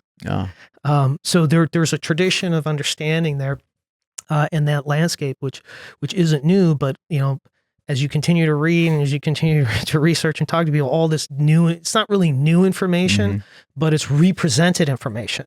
And for me, this is all very new. So you were, before we hopped on the podcast, so you're kind of mentioning how you got started with Quest Nutrition. Share that story with us a little bit. Yeah. How that whole thing. I'll give you the condensed version. What's your background career-wise? So it really total departure from all this. So I studied biology in college, but I didn't stay in college because when I was in college, it was like the mid to late 90s. And that was during the tech boom. I was in San Francisco. So I became very involved in software development companies. And I sort of hopped from software development company to software development company. So I stayed in sort of the tech world. I spent a long time in the travel technology vertical, which is a very niche technology vertical. It's global, but it's very narrow in its application and function. And it really wasn't until I moved to LA that this connection with Quest happened. And it happened through a very, very circuitous conflagration of circumstances. And it all started with the famous bodybuilder Robbie Robinson, who some people know as the Black Prince. You can see him in Pumping Iron. Pull up some pictures of him. Yeah, his physique then and now is so impressive. And I had an opportunity to train with him. And through that opportunity, he had asked me one day to, hey, go talk to these guys at Quest and see what they want. And at the time, Quest was doing an affiliate. Right there. Oh yeah, phenomenal, man. They were doing an affiliate athlete program, and they were considering Robbie to come into that. And so I met my colleague Ron Penna, as well as another colleague, Nick Robinson, who was chief marketing officer at the time. And we talked a little bit about this affiliate program, but then we started talking about all these other things. And at the end of that conversation, Ron goes to me, I don't know how we're going to do it, but we're going to work together. And I said, okay. Hey, sound familiar, Andrew? Yeah. I said, well, I guess that's possible, but not probable. And then this very strange sequence of events occurred where Ron would call me up. He said, hey, dude, you got to come to the office because, see, Dr. Scott Connolly's coming in. We got to talk to him about the such and such. And at the time, I was preparing for my Series 7. So I was at home doing tests on a computer. And it was a lot more fun to go hang out with Ron and the guys at Quest and meet these people who I knew of, but had not made their acquaintance personally. And so he would call me up on the weekends, dude, meet me at the Starbucks, see, because we're going to talk about this, and I got this plan, and then we're going to do this, right? He just sucked me in, man. That's great. He knew he needed you. Yeah. And it was one of those things where we found out a couple of things. We truly enjoyed each other's company. We shared so many overlapping interests that it was almost like ridiculous. It was almost like brothers from another mother. And eventually we just sort of looked at each other and go, oh, crap, I guess we are working together. And because Quest at that time was still very small, it was still very intimate, but financially it was taking off like a rocket ship. That's when these weird and strange and sort of non sequitur ideas started coming into play. And Ron and the rest of the team not only are very creative, but very, I would say, forgiving and accommodating to all this weirdness. Because, if you think about it, you take a step back, weird things were happening. Like I would call up, equipment manufacturer. Yeah, I'd like to buy a PET CT scan. So, oh, yes, of course, sir. Which hospital are you with? No hospital. I just want to buy it. Click. Hello. Right? Yeah. You really, we had to invent doing this. But we sort of that cost $240 or whatever. Yeah. It was ridiculous. I think it was something like $53,000 a month to have something. It was total insanity. But we gave each other permission to go after this. And at the end of the day, what we were really interested in was just finding out the truth to the best of our ability through the highest standard of validation that we were aware of at the time. And that process continues in many other domains, not just with the dogs, but also with the people. We're also focused on early cancer detection. We're very, very interested in the effects of breathing and the effects of carbon sequestration in the body, carbon dioxide sequestration in the body as impacts Bohr effect and the tissue perfusion of oxygen and things like that as interventions against disease. So there's all these other things that we maintain an interest in and are pursuing, just sort of trying to figure out what works, Right. If something doesn't work, okay, we chuck it to the side and we move on. If something does work, we double down and we dig deeper. Yeah, as I was mentioning earlier, a really big thing of all this is to be passionate and excited about what you do. I think you kind of hear that a lot, nowadays. Sure. People are like, find your passion. But what does really, kind of like make you tick is really an important thing. Sure. You guys would have never been able to get halfway down the road with any of these ideas if you weren't excited about it. And if it was like, here comes Ron again. Right. Well, part of it too is that some of this stuff really does constitute like mysteries. Right? Where you have certain clues, you have certain pieces of the puzzle, right? You're making certain educated guesses, particularly with the help of domain experts who are sort of like no, don't go down that path over here, guys, right? Saving you some time and money. Saving you some time and money, saving you just mistakes, costly mistakes, right? And you're sort of placing bets on where the right place to dig is, right? And so far, we've been pretty lucky in hitting on the right places to dig. That's super cool. And one thing you're going to see, we're going to have Ron on the show at some point. He loves lifting. He loves lifting. He loves to talk about fitness. He loves to talk about nutrition. And obviously he's passionate about business as well. He would have never been able to thrive the way he was able to thrive. I think Quest, went from like 400,000 to billions of dollars in like a 4 or 5 year span or something crazy like that. And, he would have never been able to do that if he wasn't passionate and excited about the brand and about everything they were doing. But it's like you got to kind of pry some of that out of him if you want to talk about business sometimes, whereas the opposite happens when you talk about lifting. Right. And he's somebody that, I don't know if he's still following the diet, but he was following Vince Gironda's diet for a little while. Steak and eggs. Is he still doing that? think so. I want to say yeah, yes. it's almost at every meal. What you guys are going to find out when you start doing some of these diets on your own and you start to experiment is they're going to become your own. Mm-hmm. You know, and that's really the goal. The goal isn't for you to be forced into me trying to preach something to you. I may suggest something to you, and maybe you start to go down that path, and maybe your diet looks different. Maybe, there's so many versions of the ketogenic diet. Yes. Bodybuilders have been using it for years. They used to use like a 3 days on, 1 day off protocol. Yeah. I mean, many people have done many different versions of it. So you're going to, you'll go down a rabbit hole, so to speak. And as you dive deeper and deeper into it, you might find yourself getting a little crazy about it, which is okay. That's fair. But then it will morph into like its own thing, and you'll end up with your own lifestyle that surrounds it all. Sure. Yeah, I mean, you make two great points. One, it's not new, and two, people apply it in their own unique ways. Larry Scott, the first Mr. Olympia, was famously known for drinking quarts of heavy cream because that was one of the ways that he used these huge boluses of fat to upregulate hormone production and to get sufficient calories to put on the muscle. Yeah, and so in that regard, how do we get bigger or more muscular? Some people will say, insulin's the most anabolic thing that we got. And now, you're preaching the war on carbs and we don't have any carbs. So how are we going to get bigger? Can you mentioned earlier that there's been some evidence that you can get a little stronger while on a ketogenic diet. Can you gain muscle mass, get a little bigger? You can get a little bigger. Like I mentioned before, and this is a guy you'll definitely want to have on the podcast, Dr. Jacob Wilson. Him and his team of research scientists have probably looked at this the most in resistance trained athletes. Jacob Wilson is jacked, right? Isn't he pretty jacked? He's in pretty darn good shape, man. I mean, you look at him, you can tell, okay, this guy clearly trains. The other guy you'll want to talk to is Dr. Jeff Volek of Ohio State University. He used to be a powerlifter. Indeed. And, he looked at the distance or endurance model. So he looked at ketogenics in these, triathletes and ultra marathoners, the guys that run 50, 100 miles. And when you look at those two models, you see two corresponding things. One is inflammation drops dramatically, and risk of injury drops dramatically. So that's the big one.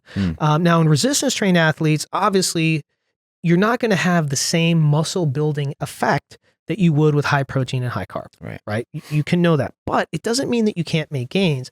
Additionally, because of the upregulation of acetoacetate when you're in ketosis, guess what? That's muscle sparing.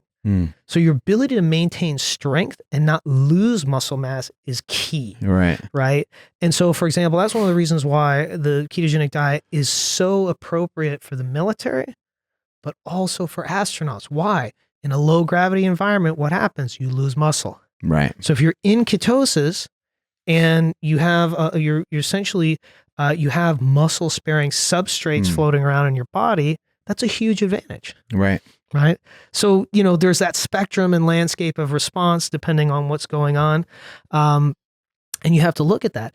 Again, I think it makes a lot of sense. A ketogenic diet in bodybuilding or in powerlifting probably makes the most sense post contest. Right.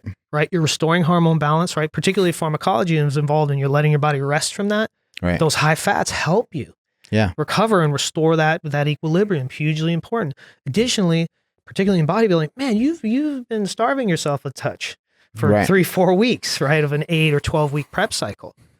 Feeling satiated without eating everything in the restaurant is a big part of controlling that rebound response. Right. So you still look great, you're still lean, right, and you still have strength. There's some people listening to this right now, and they're like, "These guys are full of shit, man." They definitely hit a big wall when they try a keto diet. And again, if you feel that way, then a lot of times it's because you're restricting the food that you're eating too much. Yeah. You're going from one extreme to another. And you may want to take your time going into it, just like we do with training protocols. We're not going to go from doing sets of 10 to sets of 1.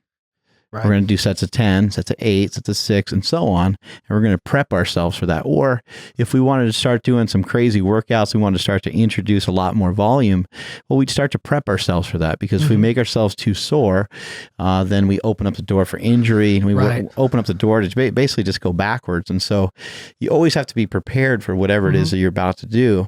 And if you're going to try a ketogenic diet, when you start to think about powerlifting, MMA, bodybuilding, we start to think about those sports or football or any of these things. There's not a lot of great reasons to not eat carbohydrates. Carbohydrates can be really, really effective.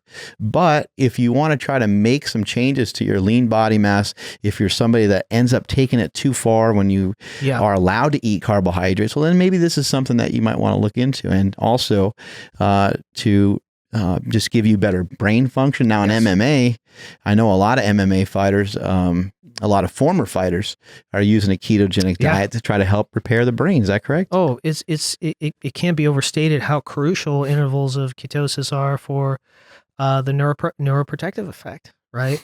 I mean, one of the things that I would love to be able to, because I love fighting, I love UFC, I love boxing. Yeah, I love watching that stuff.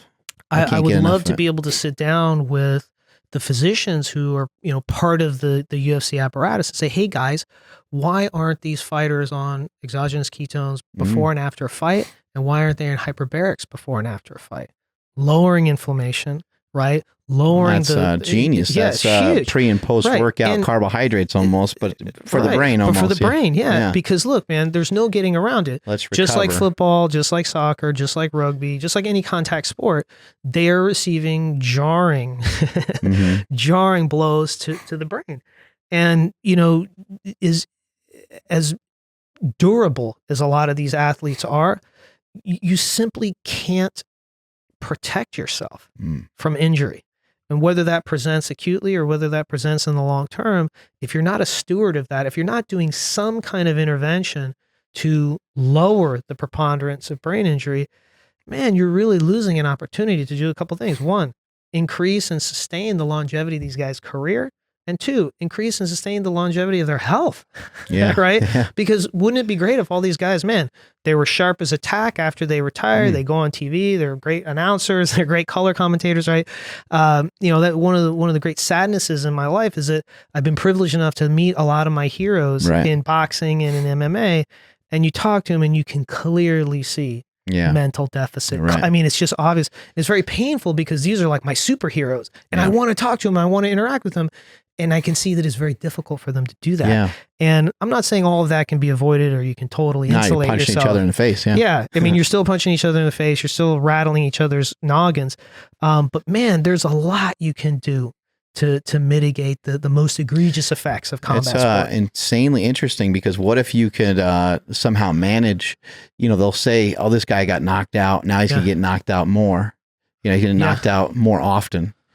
What if something like what you're talking about, what if it could help somebody with that? It could change their career. Absolutely. Well, and we know this we know this both anecdotally and from the literature. So for example, the person who's probably done the best work on this or at least the most well-known work is Dr. Adrienne Scheck out of the Barrows Institute in Phoenix, where she looked at the combination of hyperbaric oxygen therapy and radiation on glioblastoma compared to just radiation only.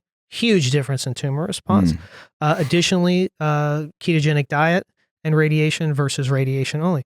Again, huge difference in tumor response. And not only that, in the ketogenic group or the hyperbaric group, the side effects were much lower because you have the anti-inflammatory effect, because you have the neuroprotective effect. So she's really elucidated, I think, a very formidable case in a disease model, which it wouldn't take much to tip over into a performance model. That's what I was talking about before. Yeah. What we learned from the brain cancer patients, man, I can apply that to my boxer or to my MMA fighter, right? Wow. So that's where it starts to get, to me, that's where it starts to get very exciting, right? Is we can look at that science, very good science has been done, and say, hey, how can we apply this in novel ways to people who, they're risking themselves every time they go in there. And if you get knocked out, man, you should be in the hyperbarics as soon as it makes sense to be in there. Obviously you have to be evaluated. Maybe every MMA fighter should have some access to those things, huh? Well, and it's, what's interesting is there are some hyperbaric chambers in NFL teams, but they're usually used like if there's like a soft tissue injury, they're used for that. But they're not used as part of a consistent protocol for addressing edema or other trauma to the brain. Right. And it's like, that's where the biggest bang for the buck is. Right. And cycling in and out of ketosis, the use of exogenous ketones, that's a whole landscape that could totally alter the long-term health effects in performance athletes. Has there been proof that supplemental ketones work? In varying degrees, yes, not in the specific domain that I just spoke to. Yeah. I mean, so for example, if you take exogenous ketones, do ketones rise in your blood? Yes, they do. Right. Do they induce neuroprotective effect? Yes, that's actually been demonstrated. Can they produce give you a little boost in your workout? Conceivably. I mean, it depends on how much you take and in what form. So, for example, we're talking about the salt thing. Just taking salt can have an impact on performance. So see, when I was taking a ketone supplement, what I think I was noticing, and it was very minor, but I did notice I could work out a little bit better. I didn't really notice anything with the brain necessarily, but that's probably just because I'm already doing a keto diet, so maybe I'm not noticing anything extra. But what I took from it all, my hypothesis on the whole thing was, I looked at the ingredients and it had like magnesium and salt and things like that. So I was like, well, maybe it's just the electrolyte balance I'm getting a little kick from, along with the ketone, perhaps. Yeah, the salt can make a big difference. Part of it too is in the mineral formulations. Your net dosage of BHB is usually pretty modest. It's usually like 8 to 11 grams. Right. Whereas if you're taking like a diester or 1,3-butane, you could take 50 grams. Right. And there's no dose limitation because of a mineral. Right. You're dose limited on a salt version because all of a sudden now you're taking too much salt. And this ester version, it tastes weird, right? It tastes like jet fuel. I mean, it's absolutely heinous. Yeah. But great for bodybuilders. So I got some from somebody, but I didn't know what to do with it. They were telling me to take it with glucose, and like, why do they propose? Maybe with a diet Dr. Pepper to wash the taste, because it's also viscous and it sits on your tongue. I mean, it's absolutely heinous tasting. But you take a good bolus, 20 to 30 mLs of that, man, it literally, like, your world changes. You get this huge mental clarity. I also get when I take it, I get a visual acuity effect where everything becomes a lot sharper. Not everyone experiences that, but I've talked to other people who say, oh yeah, like lights get a lot sharper and brighter as a result. So it's, and what's interesting is that happens right away. So there's a signaling effect that one can induce from that, because the time it takes to get those mental and visual effects is much faster than it would be to consume that as a fuel substrate. So there's a cascade of signals going on there. There's a whole area of science that has yet to be explored. Have you tried to use it for working out? Absolutely. Yeah. I mean, I think it gives you a little endurance. I think also for me, like particularly when I do very strenuous workouts on leg days, sometimes like I'll have a tendency to want to vomit. It checks that. It suppresses that, which is great for me because then I don't get made fun of in the gym as the guy who threw up. So there's some social advantages to it too. When it comes to supplements, have you noticed a big impact from anything in particular? You mentioned the iodine salt being helpful for you. Sure. I think one of the most interesting supplements is one we talked about before, which is the cluster dextrin, right? Highly branched resistance carb, which is non-insulinogenic. So this is a great way if you're in ketosis. Ron was mentioning these to me as well. To me, that's very interesting. I definitely use it. Use it post-workout, even if you're on a keto diet. Pre-workout, post-workout. Gotcha. I'll take 30 to 50 grams, depending on what the workout is. If it's, anything other than back or legs, I'll take 30 grams. If it's back or legs, take 50 grams. Something where you've got more energy. And it makes a big difference. And you can test your blood sugar, man. It does not budge. So it's very powerful in that way. Additionally, the exogenous ketones, like we said, play a role. I mean, truth be told, I think I'm like you. I'm not like a supplement guy. Yeah. I'm a food guy for sure. I think there's a few supplements like protein powder, I weigh it, isolate. whey casein it. Okay, Right. that's a pretty good supplement, tried and true. But I'm not like a pre-workout guy. Yeah, same here. You know, I'm not like an estrogen blocker guy. Like those aren't things that are particularly compelling to me because even though they might have some effect, generally it's at the margins. Mhm. And particularly with pre-workouts, I think one has to be judicious about overriding one's own body's ability to tell you where you're at in a workout, right? If without the pre-workout you don't really have it, overriding that, overstimulating yourself, may be moving you backwards because you may try things that Right. you don't really have. You don't have it today for that. And I'd much rather let my body tell me that than, you know, just steamroll past it because I feel like I got to hit a PR or I got to do so many extra sets or whatever the case may be. Yeah. So I think the use of stimulants is one of those things that, you know, it's probably important to be judicious about. What about vitamins or minerals in particular? Is anything like supplementation of that, not just getting it just from food or? I mean, so for example, the use of B complex in the form of an intramuscular shot, that's well known to produce benefit.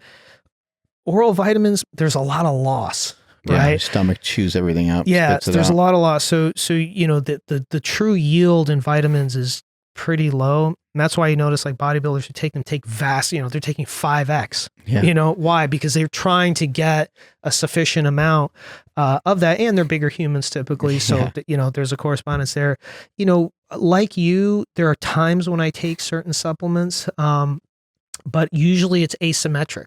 I'll do it for a little while and then stop. Yeah. I think the only thing that I come back to with some frequency is vitamin D supplementation when I'm not able to go to a tanning bed.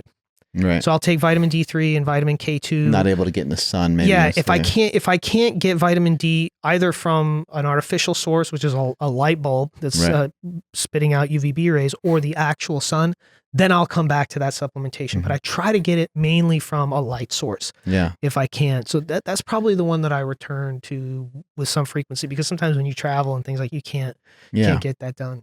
There was some really interesting research that Sean Baker brought up with us about you know, like vitamin C and some of these other vitamins. Sometimes they're getting, I guess, you know, in a weird way, getting cannibalized by a poor diet. And like you need more nutrients because you're eating like crazy amounts of carbohydrates or something. Yes. So on with his carnivore stuff, he was basically kind of saying that because there's the absence of all the sugar and all this other junk that he had in his diet, that potentially for him, he didn't need as much vitamin C and things like that. Yeah, that's actually a well understood phenomenon. So high carbohydrate attenuates absorption of vitamin and minerals, which is why like things like Wonder Bread and, you know, Captain Crunch are refortified. So good. Yeah, they're so delicious. But that's why they're refortified, is the understanding that like if you didn't refortify, actually you'd be in a deficit. Because of the high glycemic carb. So, you know, and it's the same thing. It's why, you know, going back to the dog food thing, it's why kibble is refortified. I mean, it literally, when that thing comes out prior to refortification and flavoring, dogs won't eat it. It's literally like a piece of cardboard to them. They won't eat it. Once you put the flavor, once you put the refortification, then it becomes attractive to the dog. So that's something that, you know, the same thing in human foods. When you have something that's super highly processed like that and refortified, it's probably not something that you want to make a regular part of, of your nutritional consumption. Yeah. Awesome, man. Well, we covered a lot today. We did a lot of damage. And you know, I know that this was a long podcast, but when we have a material expert like this who's had so much real world experience and so much knowledge, I figure we might as well just pour it all out on the table. I really appreciate having you here. Are you on Instagram and stuff like that? To a degree, yeah. You're like, I'm not a big social media guy. You can find me on, I believe, Facebook and Instagram. There you go. Yeah. Daniel Orrego, I really appreciate having you here, man. It's really cool. Oh, there's the old punching bag. Oh, that's the All Strike. Yeah. That's actually making a comeback, by the way. Easy bringing it back. Yeah, we're gonna do that through our partner Rev Gear. Which is a California-based equipment distributor. So you'll see the Rev Gear All Strike coming out, I think in about like 45 days. It's very, very soon. So for those folks, is that Ron's idea? Yeah, that was something that we came up with. He does some martial arts and stuff too. Yeah, right? I mean, this is one of the things we both love fighting and martial arts, and so this was one of the projects that we worked on really in the early days of Quest, because we wanted to solve the problem of the artifact of a heavy bag is a cylinder. People And the aren't glove. cylinder. Yeah, Yeah. focus mitts, while they can be useful in acquiring certain skills, really, no one's head is flat or this big. So we created the All Strike, which is sort of an anatomically realistic head, which allows you to punch and kick and really focus on Super cool. precision striking. Watching this video, as they're going through it. Yeah, I mean, it looks like you got some boxing skill. It looks like you boxed for a while. Oh yeah, I mean, I started fighting when I was a kid, and cool. and so I've enjoyed it since then. And that was one of the things that Ron and I really connected on, because he loved fighting and he loves martial arts. So when we started working on this project, this was another rabbit hole. I mean, this taught us about CAD design. This taught us about 3D printing. Yeah. This taught us about mold making. It was so difficult to make that product. The fact that it even exists is somewhat of a miracle. Yeah. But it's really satisfying to know that it will come back into the market here, like I said, within the next 45 to 60 days. I remember years ago, and everyone else probably had the same reaction I did. I was like, I'm confused. Now they have this head thing, and I'm like, I don't know what does that have to do with anything else? I don't know what the backstory of it is, because Quest Nutrition is way different than what I have going on here at Slingshot. Slingshot is attached to my kind of lifestyle, whereas Quest Nutrition was not really ever attached to like a person in particular. Well, that was purposeful, because sometimes when you have a personality, there's advantages and disadvantages. Correct. The advantages is people can relate to that personality. The disadvantages, if there's a population or a demographic that doesn't relate to that personality, then they don't become customers. Right. So if you have something that's more inclusive, where there's not one personality but there's many, right, then you're going after a larger demographic. 100%. So that was a strategic decision in and the even early in the days case of Quest. of this particular thing coming out, this head strike thing. Yeah. If that was associated to a person or someone's story, then maybe like initially maybe it would have done better or just made more sense. But for a lot of people, they were like, "Oh, where's this coming from?" And people don't know a lot about Ron. He's very quiet. He's like he's pretty laid back dude. Yeah. He's very You just have no idea that he's such a savage when it comes to fitness and when it comes to business. You just don't know until somebody points out to you, "Hey, that's the owner Quest." Right. Right. Super Indeed. cool. Anyway, awesome having you here. I'm fired up to do more stuff with you. I'm going to need your help for this movie that we're doing, so we get all our facts straight and that we're not spewing out too much bullshit. And also fired up to have Ron Penna on the podcast coming up pretty soon. Strength is never a weakness. Weakness is never a strength. Catch you guys later.